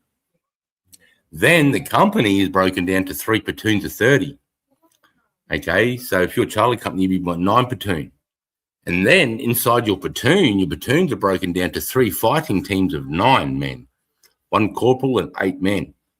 Okay, the 1 corporal, 8 men, 1 corporal, 8 men makes a platoon. 3 platoons makes a company. 4 company makes a fighting battalion. 2 battalions, artillery regiment, and engineer regiment. A hospital makes a brigade, all right? So now imagine now zoom all the way back down to you're in your section, your fighting section in, say, a platoon. All right, so that's your corporal and 9 men. And now your fucking besties, they're better than you. Even if you've got a blood brother or a relative or anything, these people become better than any family member or anything. But it's the best I could describe it. If you get really far in football team and that camaraderie you have with your mates, how good it is, it's like that times 1,000 being a soldier, right? Anyway, so you're in that team. So you know those 9 guys really good. And then you have 2 other fighting teams, and that makes up your platoon. And you know those guys somewhat well. But when you go bush, you might not be interacting with all the time because you're with these 9 guys and you might be in a different area of operations, working. You could be in that section for 2 fucking years, right? And you, like I said, you know the other 2 sections somewhat pretty well because they're in your platoon. So you go to platoon piss-ups and you're at the same orders groups and stuff. Okay, then you zoom out to your company. Now you're in Charlie Company and there's 3 platoons. You know those guys because you're in the same company. You've done footy things and tug-of-war contests. But you don't work with them every day because they're in a different platoon. So now you're already withdrawn. So you might not know everybody in your company. You might walk past a guy that you've never seen before and he's in your Charlie Company. And now you're in the battalion. So now you don't even know who the fuck dudes are in Alpha, Bravo, or Delta Company. And now you're in the brigade and you go, just say you go to the gym at lunchtime. Dude, there's so many other people from other units that you don't even know. It's how, so when you look at your army career in that sort of light, you don't really get access to that many different people through your career because you're in such small groups all the time. So you don't really get to see the outer layers or get to know those people on a higher level of basis. You know what I mean? So when someone says, oh, did you know Sergeant such and such? You know, sometimes you go, yeah, it's small, but he could have even been an infantry soldier. I could have been in 1 RAR. He could have been in 2 RAR. We never crossed paths in our lives ever. You know what I mean? It's like that. But because I was a recruit instructor, I got exposed to a lot more people because I was doing fucking 50 recruits every 90 days. I was pumping out, you know, having the influence of 50 men or women every fucking 90 days for 2 years straight. So obviously when I'm cruising around in these battalions and that, I'll have a person come up to me and go, hey, Sergeant Gooding, do you remember me? You put me through Kapuka, blah, blah, blah, blah, blah. I'm doing really well in my career. I'm glad I joined the army, fucking blah. You know what I mean? I remember that guy, and then you might do a course somewhere, and you might see him again at lunchtime. You're like, oh, fucking, where are you going, or whatever. So it's like, even though we've only got 25,000 people, it's still really restricted to how much exposure you have to other regiments and even just other fighting platoons within your battalion. That's sort of how isolated it is. 2 RIR is exactly how they keep sending guys out. What's that? 2R1R is exactly how they keep.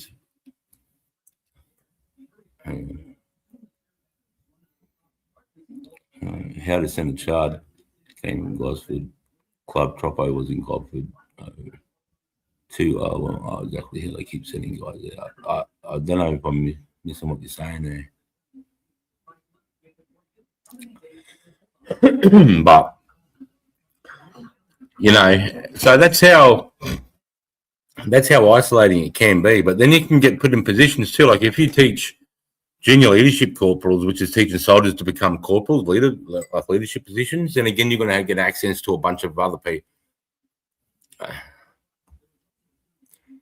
2R1R exactly how they keep sending guys out over the wire.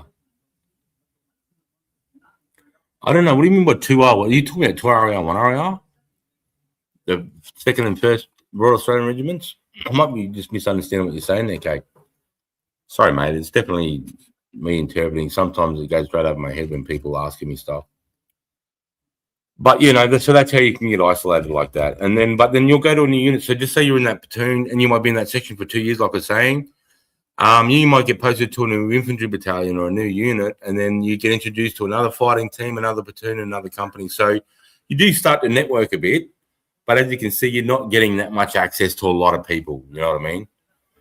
But when you are together, and even with another soldier that you've never met before, we're in the same frame of mind, bro, because we're at it where we're at because we've been trusted and we've been loyal to get to where we're at. We understand the process to be in the position you're in. You know what I mean? So we respect each other purely in that form because you don't get to these positions if you're a fucking absolute donkey, you know, an absolute fucking gronk, you know. So there's somewhat of an understanding. Even though I don't know this guy, I'm going to trust him because he's been through the same training. He's in the same position. I know exactly what he's been through. He knows what I've been through, the trust levels, the loyalty, the tests that you've been to be there. So there's already that underlying trust is good. You don't know what the other guys are doing. Yeah, that's right.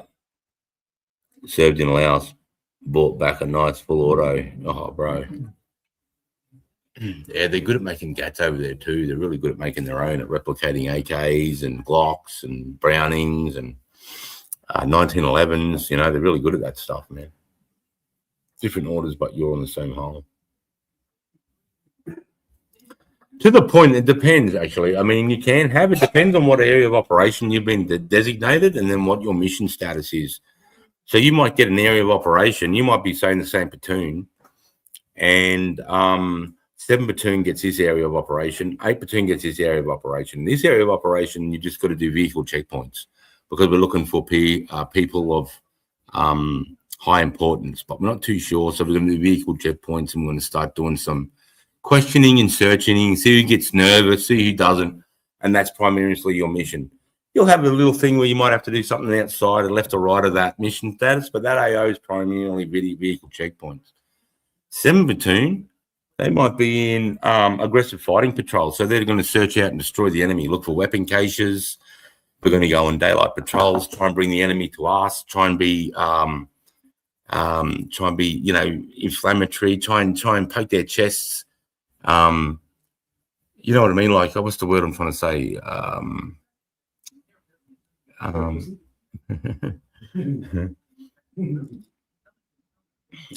Fuck. Metaphorically, we're trying to metaphorically push their tech to provoke them. We're trying to provoke them. So in this AO, you might be out to just search and destroy, show them who we are. We're going to fucking kill the enemy. We're going to hunt them down when they run, chase them down to their dirty holding, their caves that they're hiding in, look for weapon caches. So you can see, so as you go out of the wire, you've got 2 different complete mission sets, but you're the set of the same platoon. You know, so you can have stuff like that, you know. Or you could be a platoon, today you're just going out, you're going to dig all the, you know, when you see the Ukraine and the Russians and they're in their fighting trenches and all that, well, somebody's got to dig that shit. So you might be on a crew that goes forward at night time, and during the night between 1 o'clock and 4 o'clock in the morning, you're on your hands and knees with fucking small shovels digging those trenches in. And that's your mission for the next 3 weeks, you know what I mean? You might get rotated out to the vehicle checkpoint or whatever, but everybody understands. Even though I'm digging holes, I still understand that 8 platoons in another area doing vehicle checkpoints, 7 platoons in another area doing search and destroy missions. You know what I mean? So you still have that understanding, or basic understanding, but you sort of concentrate on what your task is at hand. 1973, that's a year after Vietnam finished. 72. It didn't really finish, you know. We have this trip in the infantry battalions that calls the Malaysia trip, and they'll pick an infantry company, like Alpha or Bravo company, out of one of the infantry battalions, and they'll send them on a 90-day rotation to Malaysia. And they go around Malaysian airfields, they patrol the Malaysian jungles, train with the Malaysian troops, and it's an extension. People don't know this. It's an extension of our deployment to Vietnam. It never really stopped. The war stopped in 72, but the deployment changed from into Nui Dat into Malaysia. But the patrol and the jungle training and the living in the jungle and the rotation over into Asia has been going on since 73 to now, I believe. I think they still do the Malaysian trip now. I wouldn't understand why they wouldn't. Yep, Malaysia, Johnport, yep. Yeah, so, yeah, no, right. So I never got on one of the Malaysia trips when I was a grunt, spewing, because it's a good trip to go on, man. It's a really good trip to go on. It's a good introduction trip as a young soldier, because it's the first time in another country. So it's the first time you're looking at various companies and you're reading different maps. So you're applying your knowledge, your skill set in real time in a different country in a real environment. So it's not a training. So it's real life, you know. They're patrolling with real rounds. So even though we've trained so well, even when we go Shelbourne Bay, Wide Bay, whatever, we carry blanks, right? And just so you know what a blank round does, a blank round does everything assimilates exactly the same as a real round, except every time you pull the trigger, you don't have a bit of lead coming in out the end of it. But everything else is the same. In fact, the noises are louder. I believe firing blanks is a lot louder than firing with light rounds. Because where the projectile usually is, you got all that gunpowder back here, and that hits the primer, it burns all that gunpowder that pushes that projectile through your barrel. Okay, with a blank round, all the round is exactly the same, except where that projectile is being pulled out, and they've just crimped the end of it, so it's just a crimped end. So what happens is when you're firing blanks and you hit that primer, the primer ignites the nitrocellulose. It's called not gunpowder. It's actually called nitrocellulose. It ignites the nitrocellulose. And instead of pushing a projectile out, it just blows open the crimp. That's got the crimp, so it blows open that crimp, and now it's just a massive blast of nitrocellulose or gunpowder going through your barrel. Whereas usually it's a small pop, and then it's pushing. It's using that energy to expel around. Whereas we don't have anything to expel, so it's just a big loud cavitation into the barrel.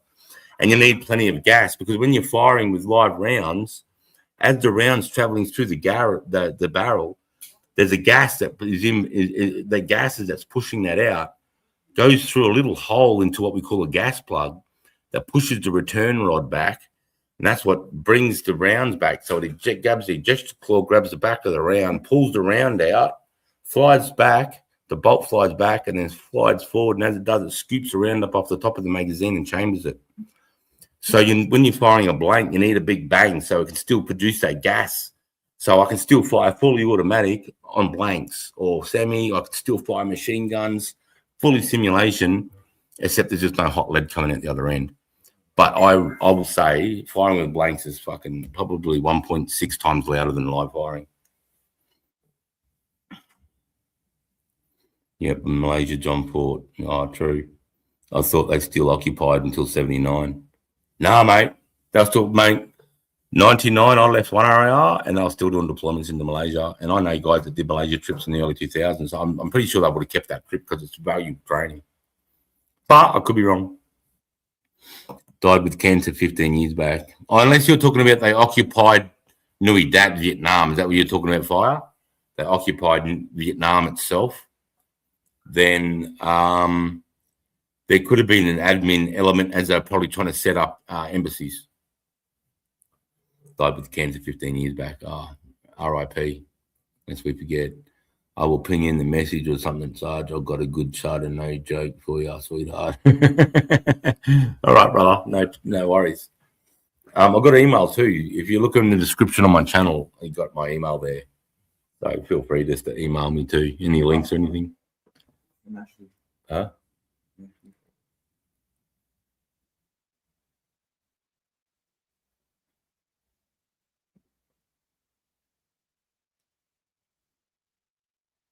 Okay. I've just got a message from Jack. He's just saying he's got family at the moment. They're going to be leaving soon, and he'll come and jump up for a quick g'day. So I'm glad I'm stuck around.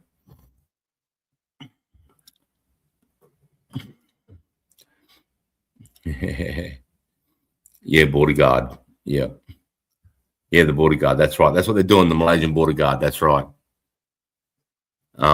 That would be a cool trip to get on as for a young grunt. You know, you've been in the battalion 6 to 12 months, and you get a Malaysia trip. Perfect ascent for building your skill set and your experience and your knowledge, because you're always getting better as a soldier. You know, if you finally get on top of how you do your contact drill, the way if a round rings out, the way you move and set up your first contact drill, your standard operating procedure when a round rings out.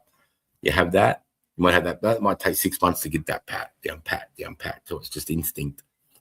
And then you think, right, I've nailed that. What's the next thing? I'm still moving through the bush too loud, so I've got to work on how I place my feet. I've got to not only am I looking wherever my barrel goes, my eyes have to go right when I'm patrolling, but now also got to glance down and look for deadfall, because I don't want to go crack on a fucking dead stick and make that distinct crack noise when you think somebody just stood on something. You know, you don't want to make that shit as a soldier. So you're starting to look down, and then managing patrolling and where you're about to put your next foot. It sounds easy, but when you're fully tactical and you're moving through an area where there might be enemy, you don't want to make any noise, and you don't want to be the one that makes the fucking noise, right? So it's just always evolving. Your skill set and experience is always getting better and better and harder. And when you can push things like a little Malaysia real life training situation in like that with real jungle and real rounds and real navigation in a foreign country, it's fucking unbelievable. It's good shit. It's almost the best you could get before going to actual war and where the real danger comes. Because like a Malaysia trip, you can still have fuck ups and the good learning projects. You know what I mean? You can have a fuck up in a situation like that. There's not going to be a catastrophe of dead bodies. So I think it's valuable.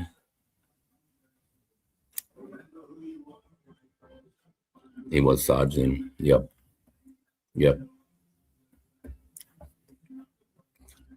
I'm just going to punch another Billy real quick.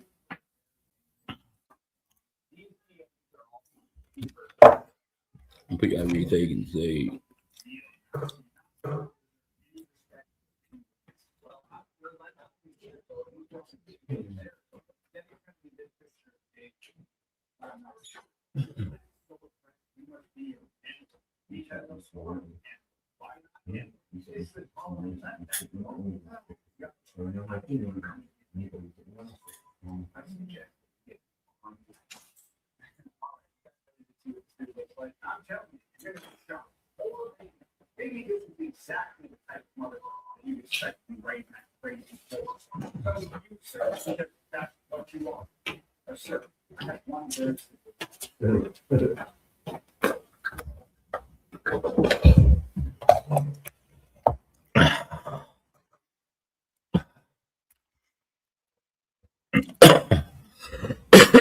Oh, I've got something to show you. Hang on a sec.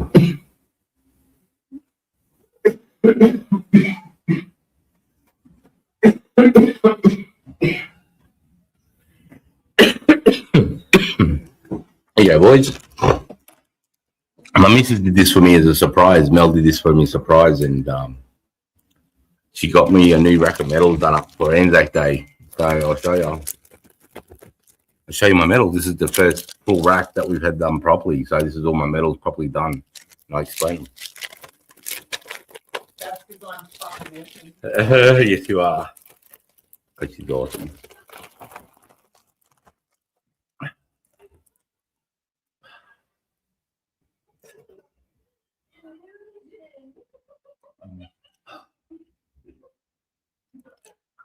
That's my medals, boys.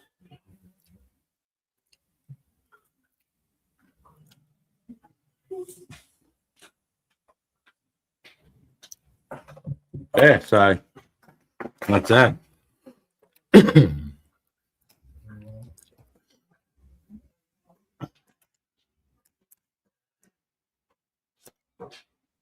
You're coming in with me.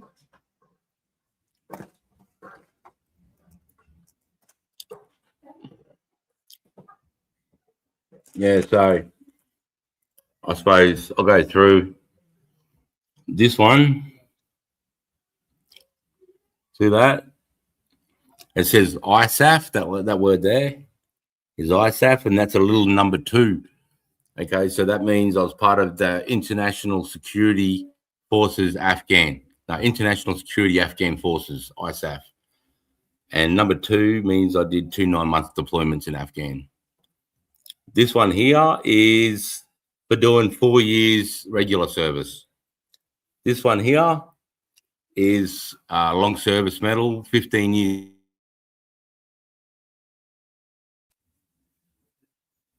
15-year service, and every bar you have on it means 5 years. So if you see a guy with this medal and he has bars, every bar he has is 5 more years. So 2 bars means he's done 25 years. I did 22 years.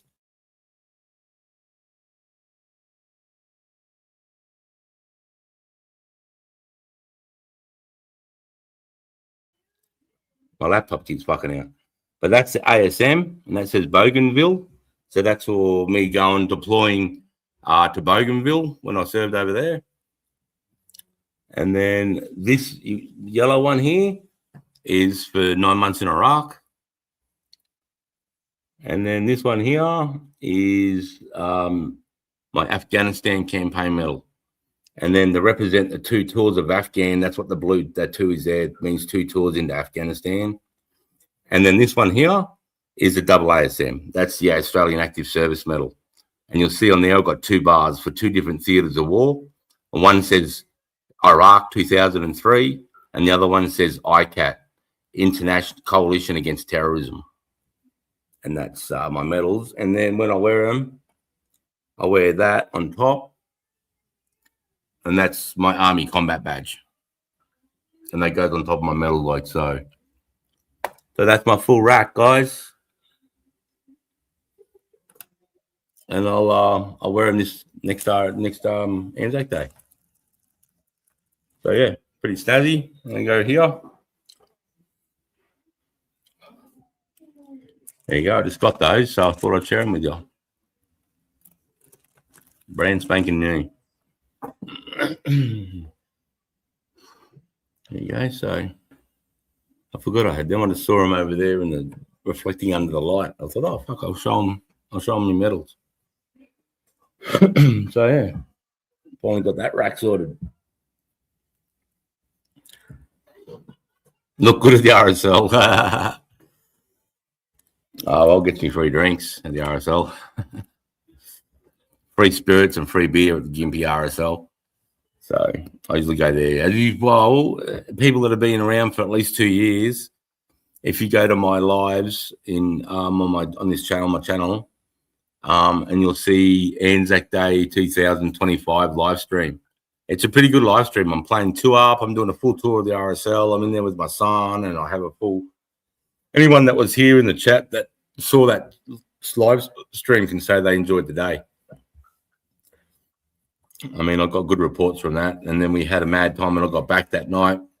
We raised money for, we decided to raise money on Anzac Day night for Mates for Mates organisation.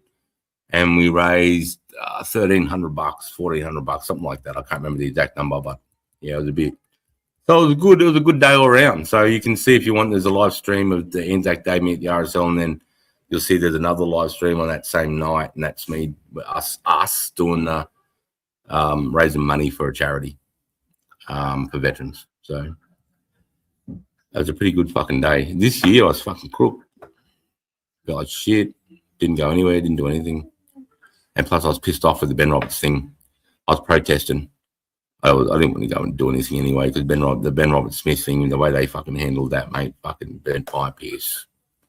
Burnt my fucking piss. So, no.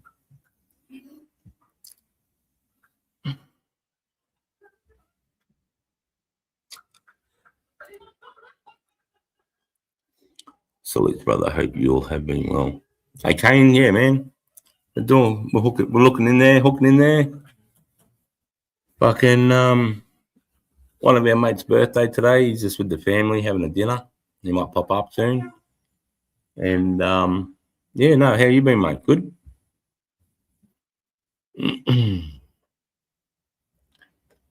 Yeah, so You're going to open the fridge to open the door. I'm probably going to go for a shoot in a couple of days. So I'm looking forward to that. Go and put some rounds down range. Always love doing that. Might film that, actually. I might film myself fucking hitting some targets. Thought of that then.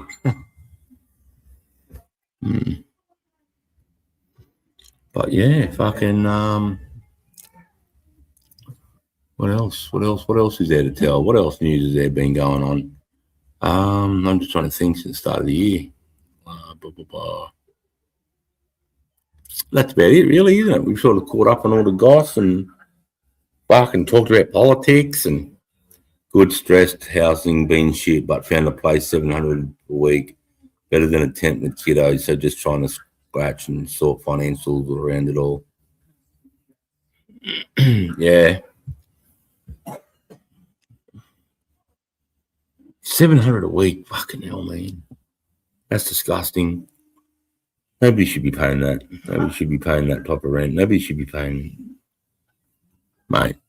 I appreciate you, mate. Aussie battlers out there, all you Aussie battlers out there, man. The farm we had got sold off out of the blue. That's terrible, mate. I'm sad. I'm sad to hear that. I'm glad you found a place. So that's somewhat. That's obviously It's gonna make you feel good, mate, about you got somewhere to rest your fucking head and your family's head. Oh, incoming the dagger. Huh? 3, 2, 1. Jack's gonna be here any second.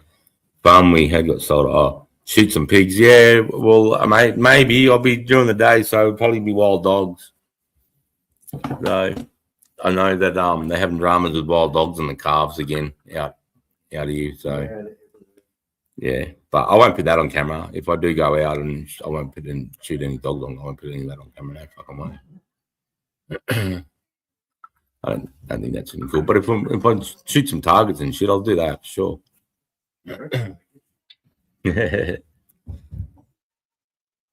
Yeah, so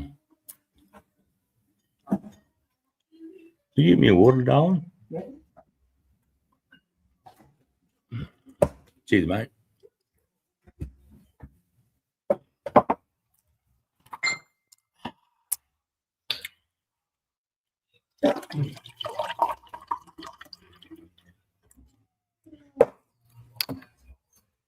Fucking motherfucker.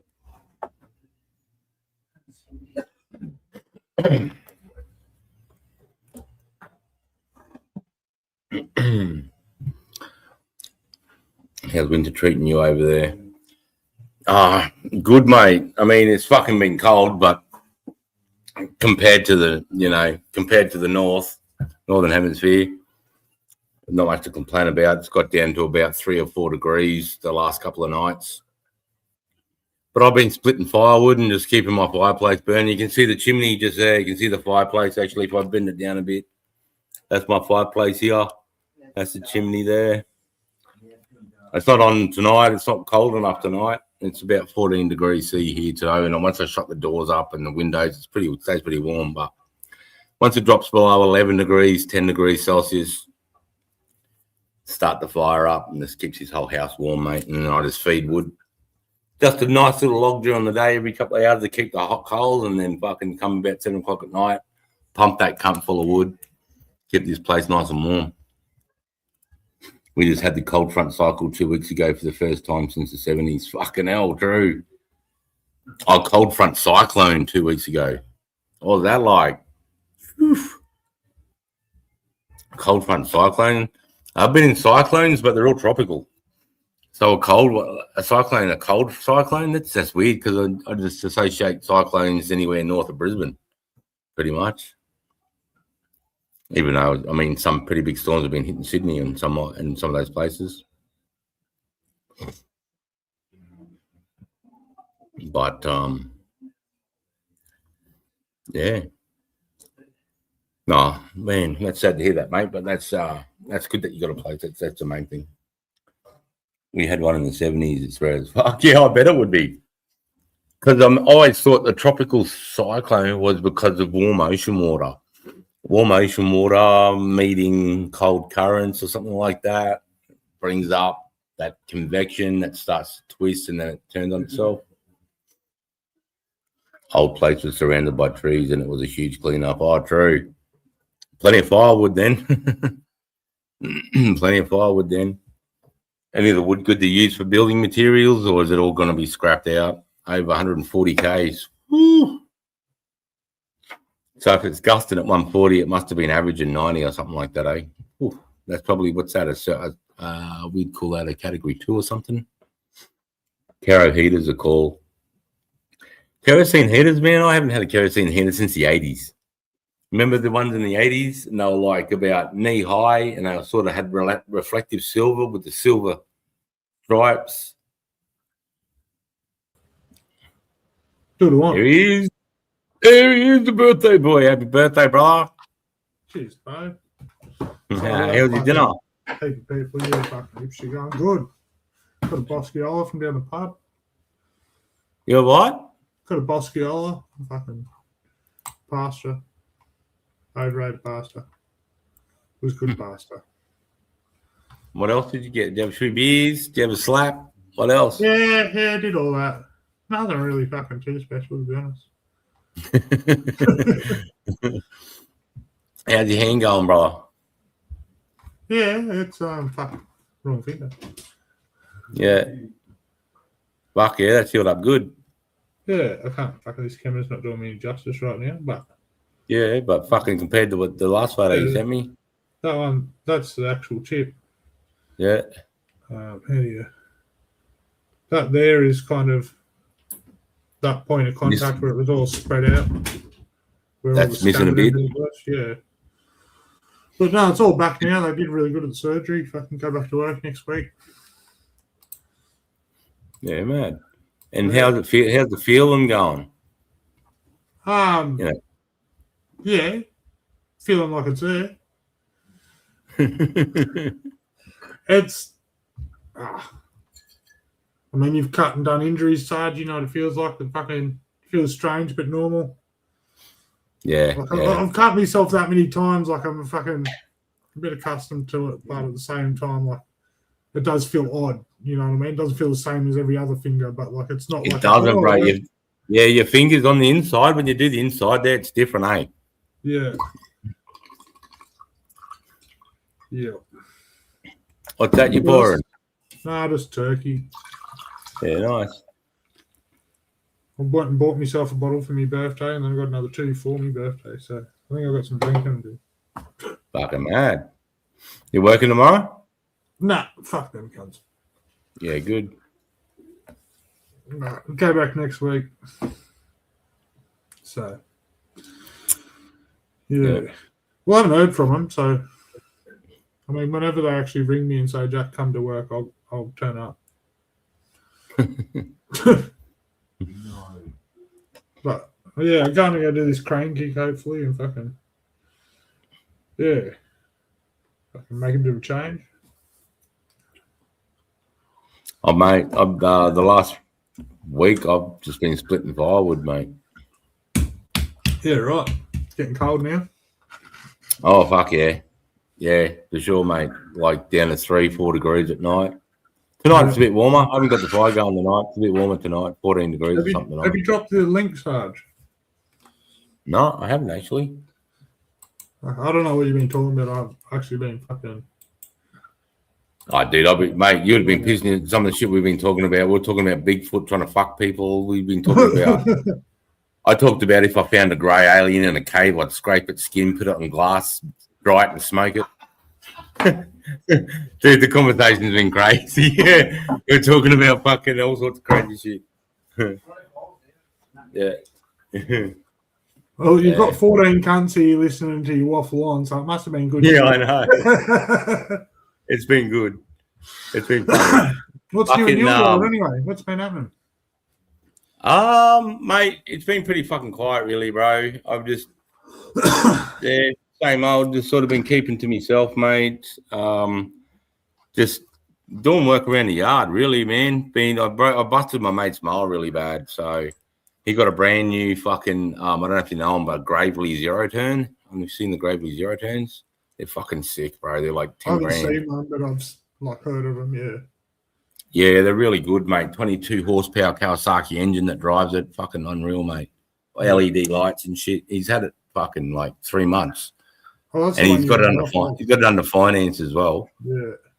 And I was fucking driving, and because he cuts grass like this long, he's like really manicured, whereas my grass is fucking up around my waist, right? And it's rat's tail too, so it acts like rope around your blades. But because it's from factory and he hasn't serviced or anything, on the 3 blades where the bearing goes, where the pulleys come around to spin the blades, this nut had worked a little bit loose. So with that longer grass starting to work, that little bit of looseness just made enough for the shaft just to wobble, and then got a bit of pressure and a bit of bend in the shaft, and then threw the bearing and smashed the fucking. It had cost me like $400 to get all brand new pieces, and I had to get it all proper parts because of the warranty and bro. And then I finally got it all together, and then I thought I'll go and test it, and bang, snapped the fucking belt on the cunt because when the bar and the pulley got bent, it fucking took chunks out of the belt, and it's just like a belt inside a car. It's the same type of belt, and in 10 minutes, bang, $150 belt snaps. So I had to put a brand new belt on the cunt. Yeah, it's been a cunt, man. I've been working on that. And then, and just chopping firewood. I've got a mate of mine just dropped. He's been chainsawing, massive, Yeah. big fucking ironbark logs and dropping them here, and I just been hand splitting them. Yep. So And fucking Woodsy's in hospital. what's wrong with him? Had a car accident yesterday on his birthday. He had a car accident. Yeah, not good. How, He's all how right. bad? Fucking broke the bone above his heart. They're just monitoring it to make sure it's okay. What, like his sternum or something? Yeah. Must have broke his sternum. Yeah, that's what I was thinking. That's the way he described it. So I can Fucking pass on hell. information that was explained to me. He went head on with another car. It was I don't know the outcome, but Do you know speeds? I'm gonna assume it was in like a 60 or an 80 zone, maybe. The car's fully written off. Fucking hell. Must have been a 60 zone because he got out, but they're not. Yeah, he's in. Oh, that's no good. Well, fucking thoughts of going to Woodsy then. Fucking hell. Oh yeah. I'll send him a message when I get off the blower. When I get off here, I'll send him a message. Prayers out to the poor lady that he hit. How are they? 30-something weeks pregnant. How's the condition of the lady? No one's told him as far as last time I spoke to him, so it's pretty touch and go. It's not really Right. I gotcha. waiting to find out. But the reason I say is because prayers go out to that family and hopefully everything is okay. Yeah. Thoughts go out to that young lady for sure. And Woodsy, fucking accidents and shit. Yeah, 100%. You know, this will fucking just goes to show, it could be fucking anyone. Just, I'm fucking probably the worst cunt to say this as a hypocrite because I'm always a dickhead, but fucking could be anyone. It could be any time on the road. Like, always be aware, always be alert. 100%, man. Situational awareness. Yeah, fucking, I don't know. I'm a big one. Like, teach people to fucking be ready to swerve. Like, I will scare you while you're just sitting there off in your own world just to prove to you that fucking anything can happen. You ask Ashley, I do it to her all the time when I catch her off guard. So, yeah, it could have been a fucking car driving straight inside of you. You don't know. You got to be fucking ready for anything. Yep. So, yeah, if you're teaching someone how to drive, make sure you teach them every fucking inch of it, not just as part of driving forwards and backwards. Yep. Hey, Aussie Rick. Happy birthday, Jack from Fire. Thank you. Yeah, and I know, Rick, but it's a fucking hard one too, because, I fucking could sit here and preach it all day, but like I said, I'm the biggest hypocrite when it comes to it too, because I am a fucking dickhead behind the wheel some days, I know we're all guilty of it, fucking some more or less than others, but What the fuck? oh yeah, that's just Kano. Kano's got big dreams. Oh, Jack. Look at this. Mel got for me as a surprise. I just got it the other day, mate, in the mail. It's the first time I've ever seen my medals done like this. Properly. Look out! You finally fucking got another set. Yep. Yeah, They're baby. properly now. They're done properly. And then I got Did you cry? an army combat badge. I just want everyone to take note how he didn't answer me just then. I did. I laughed. Mel cried. I would have cried. Yeah, and I I was surprised, and then just thought, oh, wicked, mate. Because I've just got my originals there, so it's good to have a proper set, properly done and mounted, and yeah, and it looks fucking good, I remember mate. that was something on the you back. See, Yeah, I So remember look- you were saying that to me, Sarge. It was one thing that kind of annoyed you that you haven't looked after them to that way. yeah. So now I've got a set I can wear, yeah, properly. Yeah. That's pretty Goes cool. with your nice dress uniform. Yeah, well, I'll just wear a suit. I'll buy a nice suit now. So Now he'll go and get a suit. Now I've got a suit, got something to wear the cunt on. I don't have a suit in my wardrobe, bro. I never wear a fucking suit. Who wears suits? Unless it's a funeral or something, or a wedding. Even then, I think they're a thing of the past unless you go to Sydney or Melbourne or Brisbane. Yeah, well, my wedding was barefoot, mate. It was on the beach, barefoot. No shit. My family and I are forever proud of you, Sarge. Respectfully, I tell my kids about you. Oh, fuck. I appreciate you, man. I appreciate that. That's crazy. Awesome. You don't know who Kano is, do you? Maybe. It's I love that.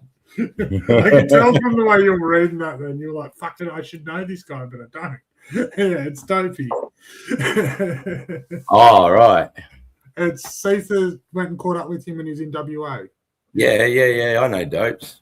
Yeah, He's awesome. He was blue one time for that couple of weeks. Remember when his camera wouldn't work? Well, the Kano D would throw me. I would have never guessed that. You silly. just the way you were reading that, you were like, "Why are you telling your kids about me?"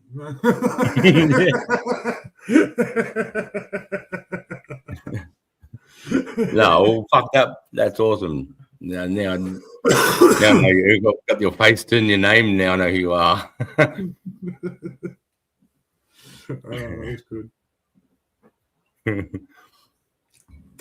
Yeah, it threw me for a while. I had Caught no up with idea. Asho again the other week. Oh yeah, how'd that go? Good. Fucking got to meet his young fella. Yeah. Yeah, they were down here doing a job. Oh, they were down in Sydney. Caught up in Central Coast there. Would you have a feed or something together? Yeah, had a feed at the entrance and fucking had a bit of a wander around, and we both kind of had a bit of an hour and a half tracking each way, so we didn't have a lot of time to spend, but yeah, got to kick back and have a yarn and see how we're going again. It was good. Yeah, man. It's good because you never know really when you're going to get to see Asho, but at some point he will just appear in your city. And he's still working with that mob, or is he doing something else? Same. That's what I mean, because he's with Fulton Hogan. So, like, as long as you've got an airport, Okay. at some point he'll be near. Yeah. And at this fucking day and age, everyone's going. Well, actually, he was doing highway work down here. He was doing the, when you come back from Windsor, Sarge. I think you're on the M7. It goes back to the M4 or M4 to M7, whatever the fuck that's called. That whole interchange to come back towards like Pennant Hills Road. Yeah. I think it's that. Now you make me second guess myself. I mean, we'll say it's an interchange. If not, it's one of them cunts. They're building a big bridge to make it a flyover now, so the traffic can continue on as it 110. Oh wow, just a bypass. Yeah. Is it that one or the next one? I can't remember. Anyway, they'd only just completed it, and Asho come and did the fucking jet black for a section over it or some shit. Oh, okay. Yeah, so he's staying out at Windsor. M12. M12, that's the country, yes. Yeah, he come and did a bit of fucking asphalt work on that fucking thing. Yeah, right. I think they're doing a bypass around Coffs Harbour too, aren't they? Now they're starting to bypass. Yeah, that's fucking nearly finished. All these bypasses, bro. You just couldn't take another hour or two off between here and fucking Newcastle. Yeah, as far as I know, and I mean, I've done the trip pretty recently. It's from here, the bypass Bulahdelah, because you used to have to go past Bulahdelah.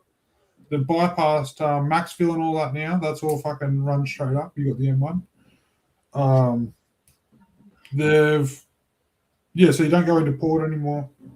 You won't go into Coffs anymore. Yeah, once they complete that's a massive slow point going through there. And that's 45 minutes on its own. Anyone that's been through Coffs and fucking knows them fucking traffic lights, man. Yeah, that's going to save you 3 speeding tickets and a fucking that's bullshit. Nah, it's getting close, bro. But that's another one actually. GTS fucking started before me. It's The right. one just here at Heatherborough, they're starting one Sarge, so it goes. You used to come down to Beresfield. You won't go to Beresfield anymore. It'll go from Sydney all the way to Brisbane now. One straight road. Yeah, so it's going to be because they've connected here from Black Hill over to the other side of Raymond Terrace. This is all going to have. It's got a freeway and a big fucking bridge. Bulahdelah, Port Coffs, and then they've done what they can for Brisbane City, I believe, with all that bullshit, and that does my head in. I don't know how you drive through there ever. But once you get through there, then you've got the Gympie bypass and everything, and I think that's the end of the M1, I believe. It is. That's right. Yep. Yeah. All the way to me. So that starts in Melbourne now. The M1 goes from Melbourne all the way up through fucking around the back end of Canberra there, fucking straight up through Sydney to Newcastle, Port, Gosport, however the fuck it goes, and then Brisbane to you. That's fucking real. One connected piece of tar. Yeah, that's crazy. So does that mean we can all go and sit on the same road and smoke a cone and technically be together? We're all on the same street. Well, it's less for me. It'd be the lessons for me to travel. It's only fucking 14 minutes away. 10 minutes away. No, it's 2.5 minutes for me. I'd be keen for that. Yeah. Dopey wants to sing happy birthday to you. Oh, Dopey. Now. Do you know how many times I've heard that tonight? Dopey wants to sing happy birthday to Jack. Happy birthday to you. Happy birthday to you. Happy birthday, dear Jack. Happy birthday to you. Hip! Hooray! Hooray! Hooray! Why are you born so ugly? Why were you born so soon? Now you're asking questions I don't have answer for. Fuck's sake. I'll just get a bun. Yeah, I got a cheesecake. Cake and music, yeah, cheesecake. Yeah, man.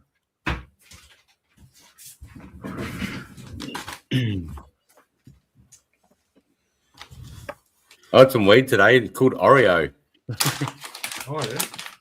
Yeah.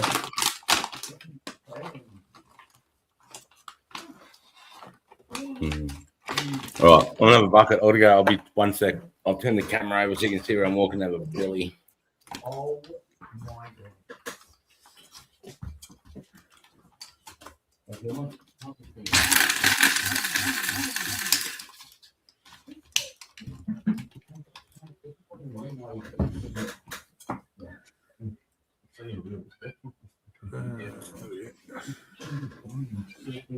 I'm trying to find me fucking ciggies in the pocket.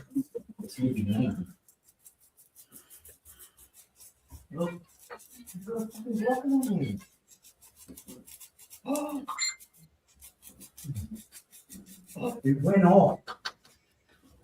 You stupid bitch, and the next minute, and that's it. The next minute, he's our cold man in English.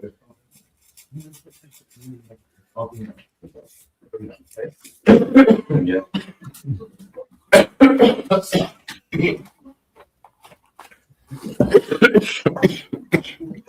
I was bringing the bucket up. Damn boy, been over.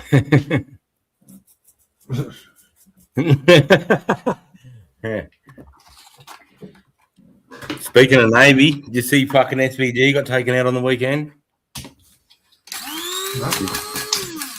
Oh, they had their first race. NASCAR went because it's the Navy's 250th birthday and America's 250th birthday.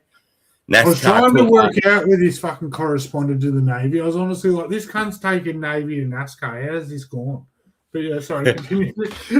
Well, they decided because the Navy's 250, so they decided to go to the Navy SEAL base in San Diego and they built a NASCAR race through the streets of the base and on the runway, mate. It's the first time they ever made a NASCAR track there. Right.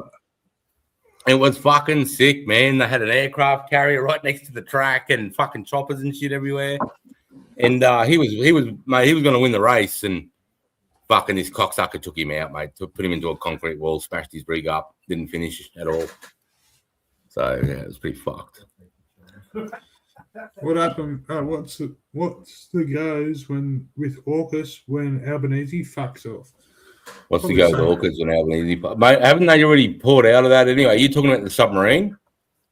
If you're talking about the submarine deal, they're really fucking not building new ones now. They're going to buy second-hand ones, mate. That's cooler than Bathurst track. Nothing's cooler than Bathurst track, bro.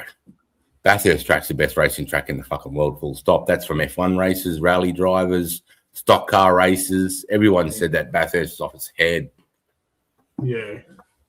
And it's because if you look at it as more of a flat track layout on paper, yeah, it's a pretty ordinary track. But when you put the ups and the downs and the pitch to the turns and that is, from what I understand, one of the most fucking driver skilled tracks to be able to do at them speeds, man. Like that hairpin at the bottom of that hill, to be able to dive in there on the brakes at fucking 180 Ks and still make that fucking thing. Yeah, man. To come down Conrod, which a lot of people fucking mistake, to come down Conrod that quick and make that They're doing 320 through that corner. Yeah. And then they wait just as the car straightens up and push that pedal through the fucking firewall. Yeah, trying to pull up. Use that fucking they use that pedal to straighten them out. That's the scary part. Right.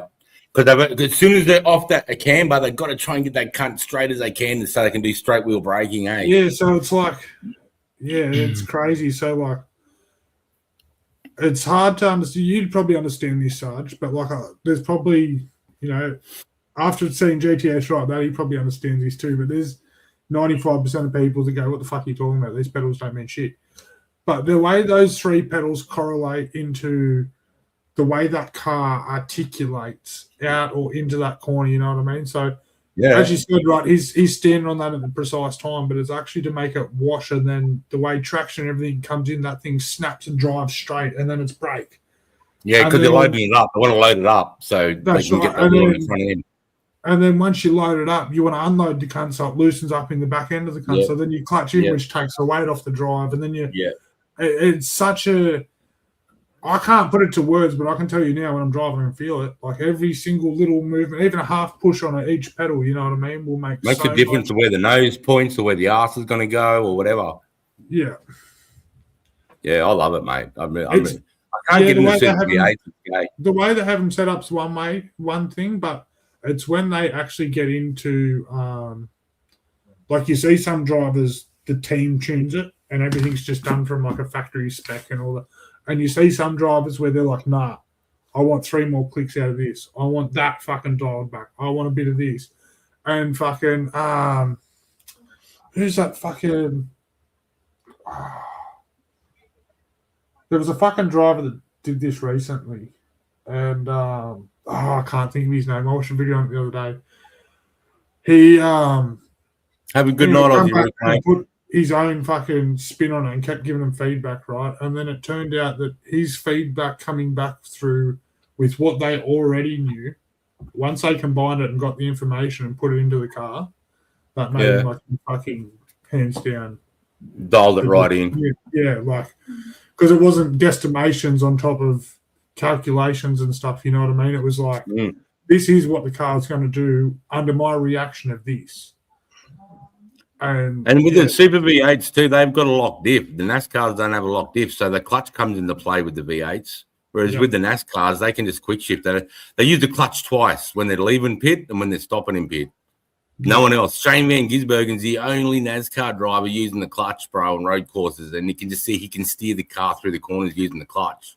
He can stop the wheel skidding too because as they're coming into a corner, they're downshifting, they're getting wheel hop.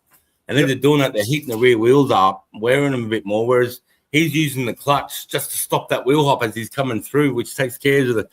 It's just so good to watch. They put a camera. He's the only car in NASCAR. They put a camera on the steering column right down at his feet because he's Yeah, fucking JTS heel just said towing that, and yeah. fucking they're just blowing away, mate. The Yanks can't believe it. Yeah, JTS just said he goes, I've seen some videos that they can't figure out SVG's foot movements and clutch control. Like, and it's Yeah, so man. right. I've watched all the guys watching that. Yeah, it's insane. They get blown away. They're like, "What the fuck is this shit?" It's just And some of the guys, what's that? You can't explain what he's doing. Like, he couldn't sit down and give you a fucking 45-minute crash course on how to do that. That is just second nature. All feel and that's experience. Yeah, that's like me trying to teach me Mrs. L to drive manual. Like, fucking, it's just not going to happen. Well, mate, to the NASCAR drivers' credit, there's two NASCAR, Joey Logano, who's won 2-time NASCAR champion, and I can't think of the second guy. But they said, I want Shane Van Gisbergen set up, and they went in the simulators for a month, mate. They practiced heel towing and using the clutch. And so for their first practice on the road course, they all set their cars up like that, and they both, in the first 5 laps, put the car into the wall. They said, Yeah, fuck 100%. that. Put it back to the because they left foot brake. It's right foot acceleration, left foot brake in NASCAR. That's all it is. But if you look at even America, just in general, and anything they do with driving, they drive so different to us. They do. There's never a time where I actually watch an American video. Oh, there's a few, don't get me wrong, but there's a lot where I think, fucking, you're still withholding, or there's like, I do that so different, you know. And I speak to other people that are right into it, and they're like, "No, I'm with you. That's.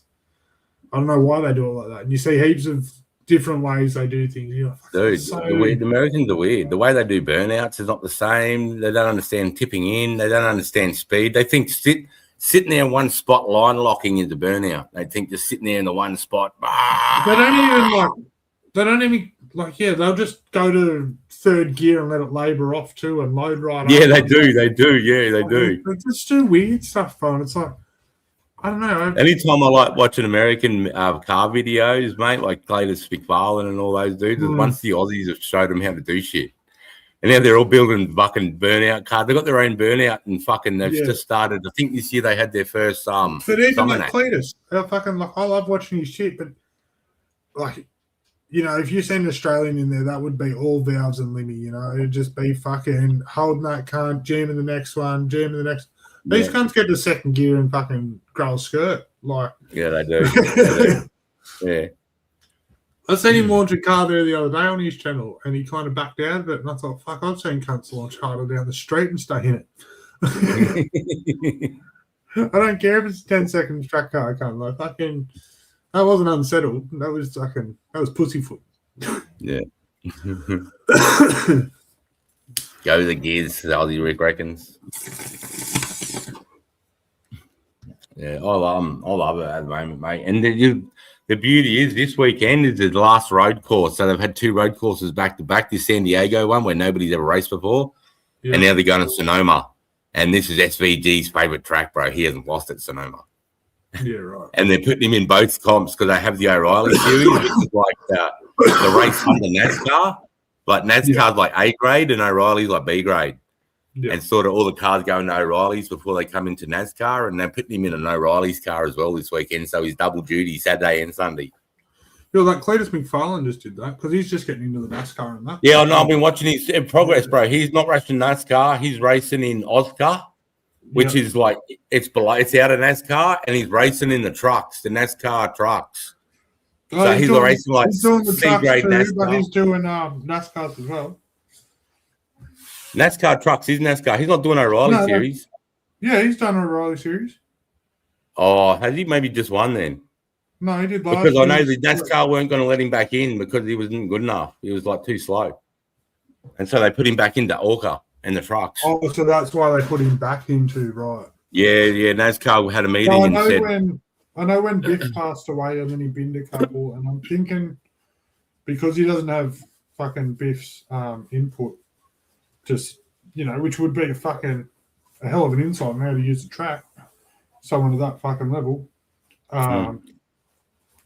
Yeah, unless you can get someone to withhold that information for you, you're probably going to struggle.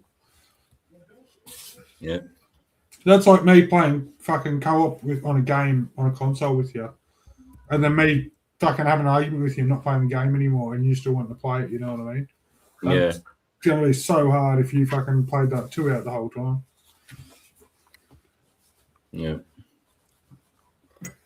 Geez, that was a fucking sad circumstance too, eh? What's that, sorry? Fucking Greg Biffle. Yeah. Fucking Harry passed away with his family in the plane. Dude, mate, that's like the second NASCAR driver in a year to have a. I think someone about 2 months before Bickle family went down, mate. I think there's another retired NASCAR driver went down as well, mate. And I think they might have just had. Might be someone from the Hall of Fame that might have just had a car accident too. Oh no, Kyle Busch. He just had a fucking heart attack and died. He got sick. It was actually in Watson Glens. That race I was telling you where SVG came from 26th to 1st. Yeah. Kyle Busch is in that race, right? And he goes, at the end of this, I need a doctor. Please have a doctor. Please have a doctor. And he pulls up. They get the doctor. He goes to the hospital. They say he's got the flu. He's coming good. And Friday morning, we wake up before the next NASCAR race. Kyle Busch died last night. And he's two-time NASCAR champion. He's won fucking 200 races, bro. He's like 37, same age as Shane Van Gisbergen, bro. I didn't realize how famous he was. And when he died, holy fuck. The last 3 races have been dedicated to him, mate. Same as that 1320 video, fucking Kyle Luffman or whatever his name was. You seen them 1320 videos on YouTube before? Yeah, I do. Yeah, I do. He passed away. Oh, fuck. So, yeah, 2 weeks after Biffle, I think. Shit.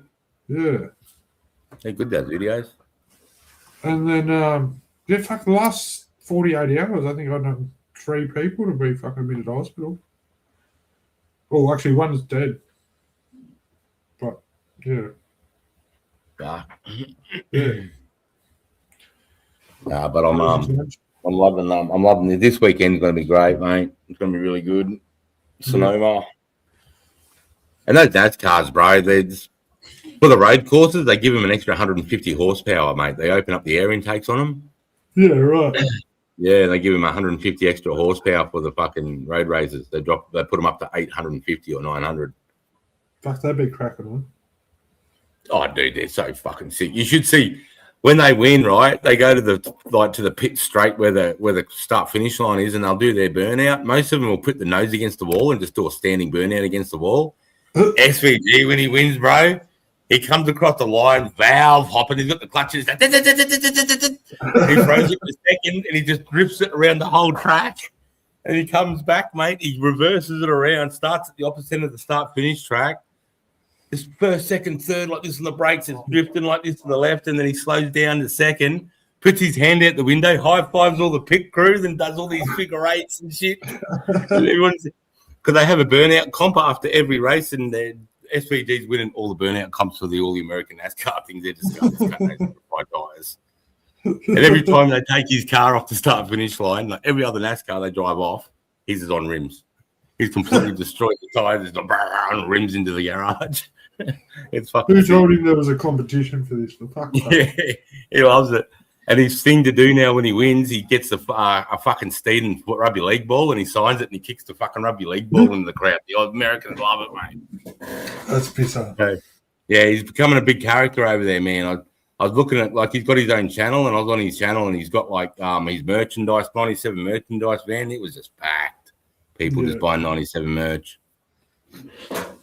But, yeah, no, it's good to watch. Good stuff. I'm going to grab the bucket. Oh, shit. Sorry, mate.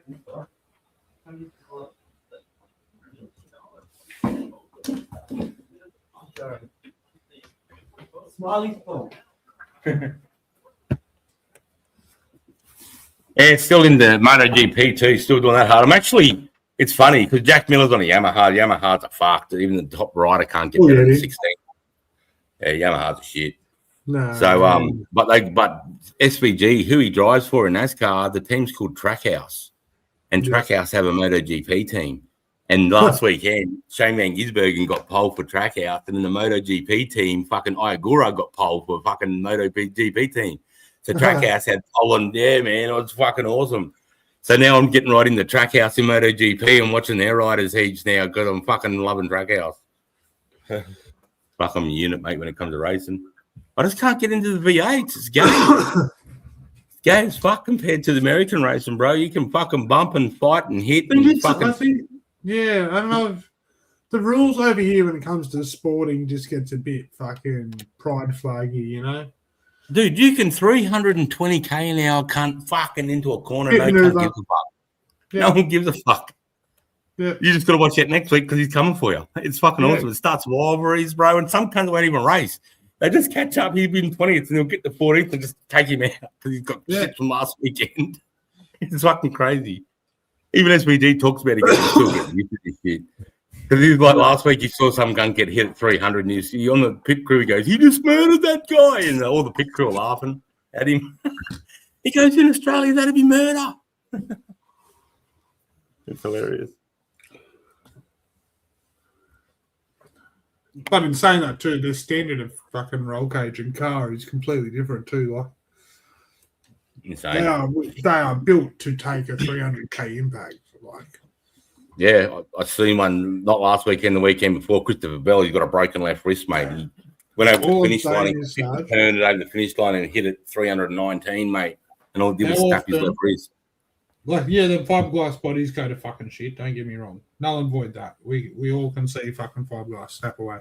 How often do you see one of them fucking cages bend? Solid as a rock, mate. And they've even got cool technology in the concrete, in the American and NASCAR thing. They Yeah. have like in the first probably 20 centimeters, it's like a rubber foam. So it Yeah. sort of impacts into the concrete. It's really smart. But see, the thing with NASCAR, with no other racing that I've seen before, bro, they'll fucking hold it flat at 320 for 2 hours straight, no lifting. Yeah, It's insane. The mechanical Insane. sympathy is fucking is out the window. Like them motors, I've seen 2 of them in my time in burnout comps. Right, I've seen a few fucking well-built, high-end fucking big V8 fucking applications built, naturally aspirated in my time. Don't get me wrong. But I've seen 2 NASCAR motors for the actual fucking imported NASCAR motors in the burnout scene. Yeah, just for, do you know what they rev to? Yeah, they ripped to 8,000. Limited, yes. Then cunts rev to 10,000 RPM gun. Right, right. Full song at fucking like 700 horsepower or something, 800 horsepower of just naturally aspirated power, man. Like Unreal, eh? the sound of I couldn't that, get over that. They're still naturally aspirated. I couldn't get over that. the sound of it when it first fucking come on, the sound announcer goes fucking, "This is an imported NASCAR motor." Right, gives you the spiel. And at this point, I'd been there, mate. I was covered fucking head to toe in rubber. I was black, you know. I'd fucking heard every fucking motor under the sun. I'm like, here comes another one.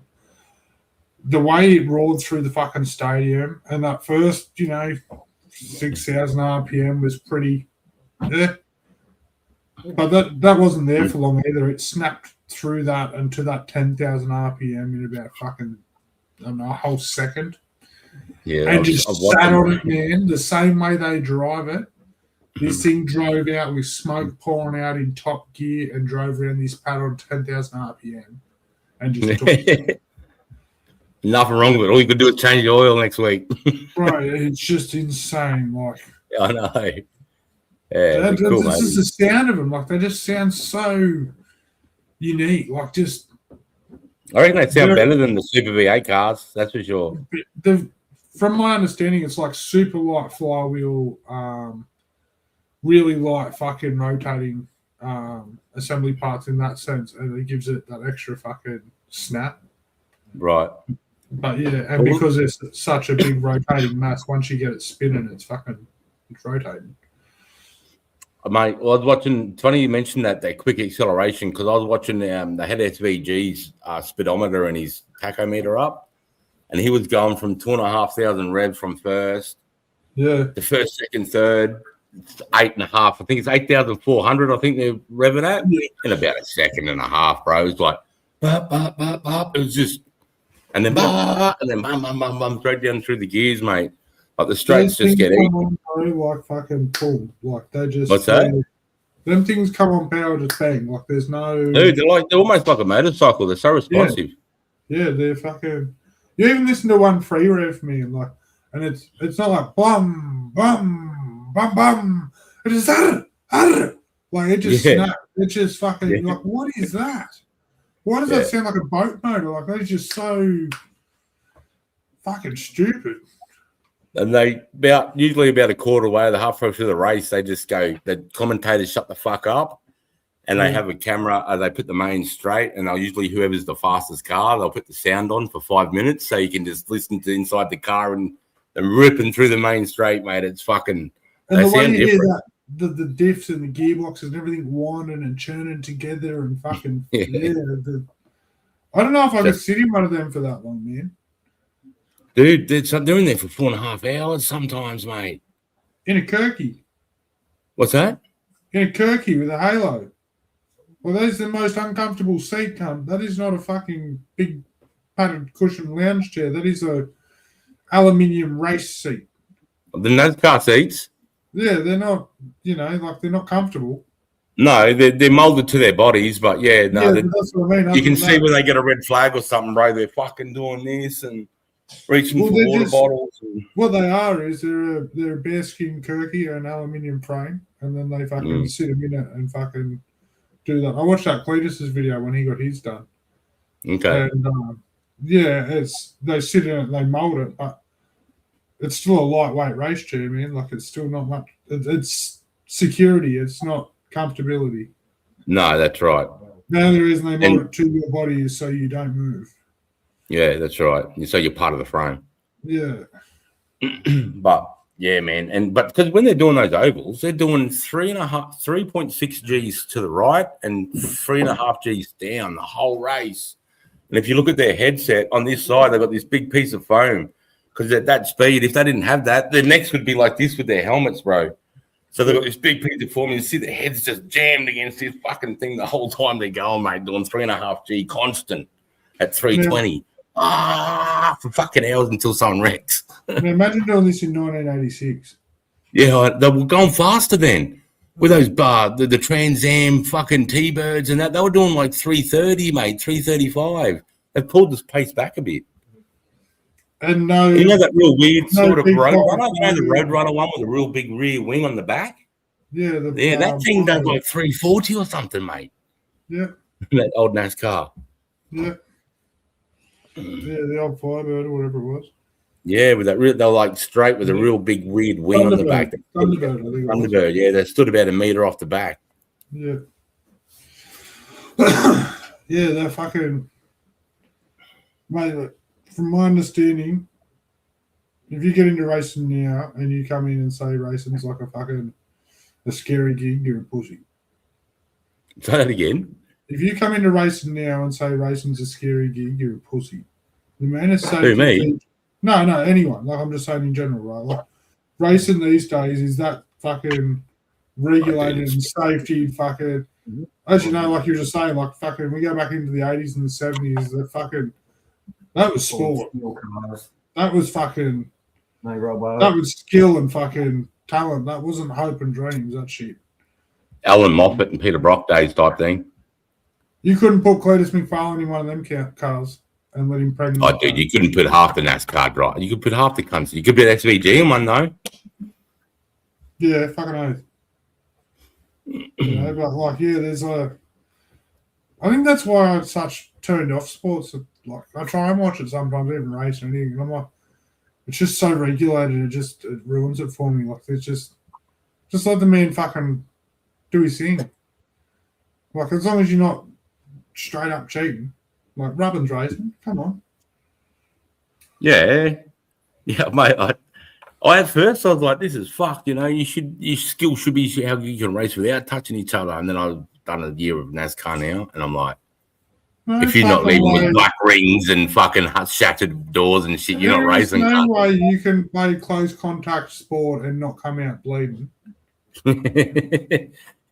You go and play touch footy and tell me you don't come back with a broken ankle once. You know what I mean? Like even the shit version still comes back with injuries. So fucking, you play close contact sport, man. You're gonna fucking come away with it. Don't be bitching and whinging and ruling it out to try and make it not happen. Yeah, Be what because it is. That's what makes it.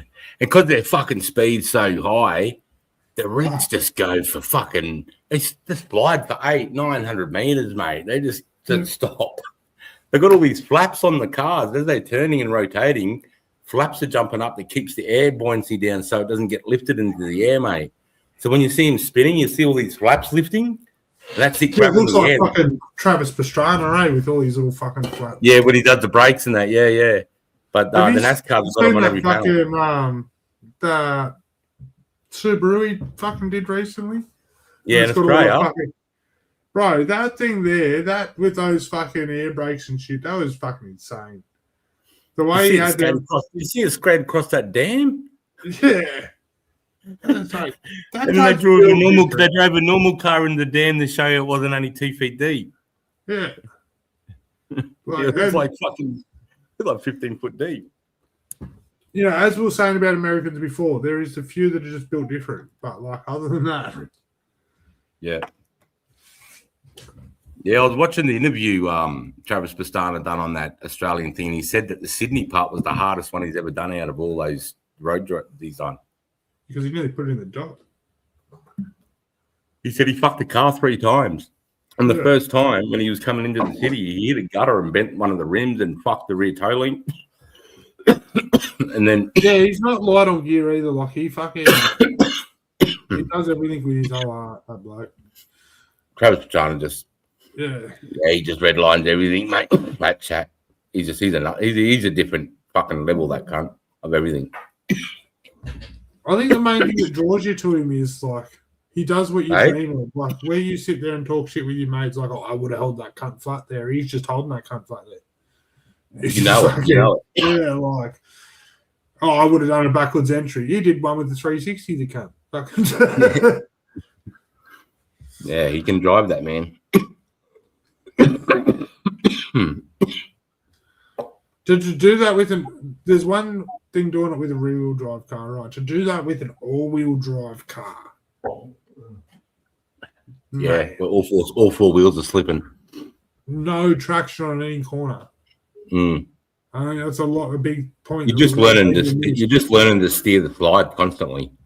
Yeah, but like, yeah, you fucking, you know, in a rear-wheel drive car, if I'm sideways and I jam the brakes on, somewhat a moderate speed, like I'll rotate or I'll stop. Yeah, You know what's going to happen in an all-wheel drive car? All four already loose. We're going to keep sliding. yeah, There's you'll no- probably start 360 in or fucking just sliding off into Yeah, one you know section. what I mean? Like you've got to control that out either way. Like it Yeah, doesn't matter. That's why when he went off that dock, like he come back on because you've got to commit to it and stay in it no matter what. There's no. Yeah. You've got 3 more Used to it. wheels to fucking drive you through it. Drive through it. That's what you got to do. yeah, could have easily ended up in the harbour. He nearly did. Oh, Yeah, I know. yeah, he's saying that rear wheel was off a bit too much, eh? Well, he didn't plan to go off. He was supposed to just get the rubber to kind of come to that edge and get the That photo wooden to the- edge. Yeah. And yeah, no, he come in way too deep and just sunk it straight off. Yeah, And he's just like, no, I had to stay in it. yeah. I was like, yeah. Because I remember there was 1 or 2 scenes where they go, "We're going to do it again." He's like, "No, we're not. I Yeah. can't do that again. I'm not doing that again." Yeah. And he wasn't worried about the fear of it. He just didn't want to wreck any more of his car because it's too hard to get the parts for it and stuff. There's one thing crashing a car and there's another thing putting the car in water. Yeah, that's right. That's right. It's- And especially in Sydney Harbour, all the fines and all the bullshit environmental. No, it's fuck gonna- all that. Like, it's just Yeah, a but that's all going to stereotype. add up, though. Yeah, no, but it's been like you're 5-point harnessed in. You're Oh yeah, you're going straight to the bottom. You've got a harness around your neck, you've got a helmet on, you've got fire suppression, you've got race netting over the window, you've got there's no quickly jump out, smash the Yeah. window, climb out, That's open the door. There's no fucking doors. Yeah, Like, that's right. yeah, that's it's a fucking It's hard to undo that window netting, mate, when you fucking just finished driving. yeah. It's But all he did buttoned this- up. What's that fucking Pikes Peak? He did the same thing up there, the mad cunt. Who? Oh no, that was Ken Block, wasn't it? He did the Pikes Peak run. Oh yeah, Ken Block, 5 Peaks. Yeah, That's yeah. a fucking crazy hill, that fucker, man. Yeah, he They only just did Peaks. They just did Peaks Hill not long ago, actually. yeah. I just saw all the YouTube videos coming up for the climb. I've seen the fast climb to the bikes. That's That's a hell of a race, that one. Yeah, it's fucking. I was disappointed when I found out they don't do one continual run. What do you mean? It's a 4-day stretch, isn't it? No, I thought they'd start at the bottom of the hill and go fastest to the top.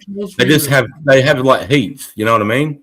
Yeah. They have like heats down to a playoff type position, and they have categories like rear wheel drive, all wheel drive, fucking front wheel drive, naturally aspirated, fucking. What's that? No, there was something I was watching on it. It was something about the heats or the.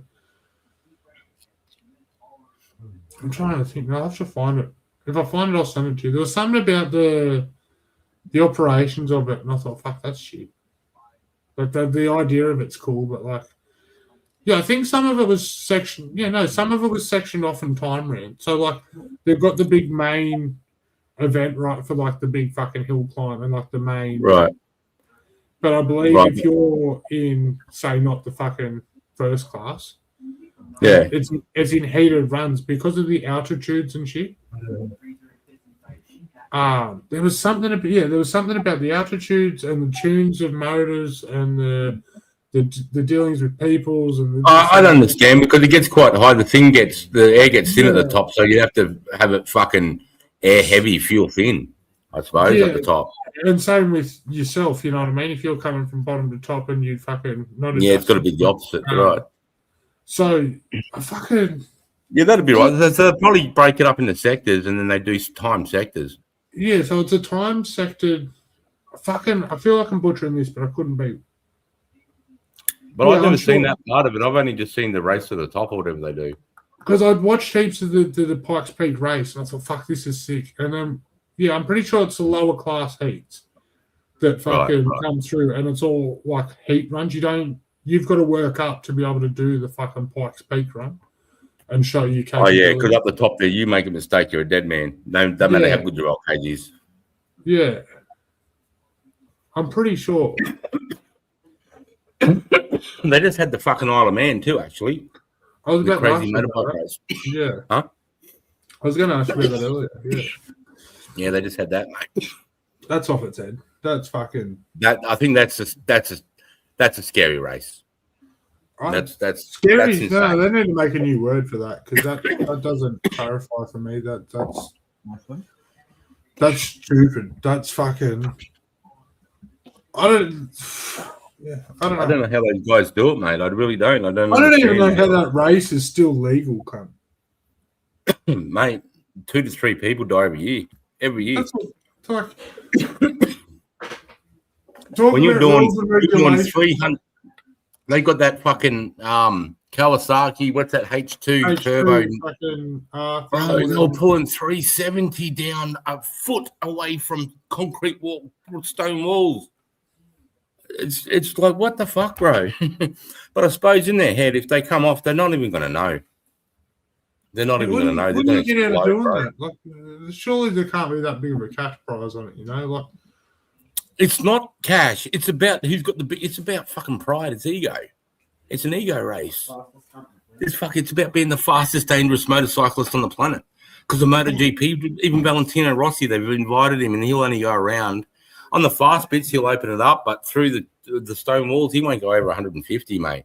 He actually did it and said, "Fuck these guys." The MotoGP races, the superbike races, none of them will do it. These guys are doing it for the fucking. I walk into the pub and I've got the biggest balls in the pub. That's why they do it, mate. It's still cred.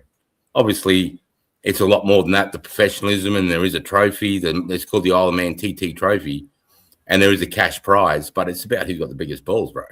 It's a stupid race. Yeah, no, it's about fucking getting in. It's about getting in the pub and who can fucking say "shut the fuck up." That's what it's about. It's all cred, but it's stupid. It's a stupid race. No, you win, bro. You have the race, honestly. Oh, mate. Yeah, fuck that. and it's not even flat. They're getting airborne. They're bottoming out their suspension at like 280. It's sparks coming off as the fucking bottom of the frame scratches, and they're fucking loading up. They use that load up to lay it down a bit more because they can get more contact on the. Because the more you lay the tire over, because if you when you got a motorcycle, the only two contact pads are as big as a credit card. That's all you have. Yeah. And when you start to lay your bike over, that credit card gets thicker. As you lay your bike over, you get a bit of thicker, get more traction. But I think they're doing those speeds and those corners and that stuff with just 2 credit cards, mate, of traction. It's insane. Just shows you how good those wheels are.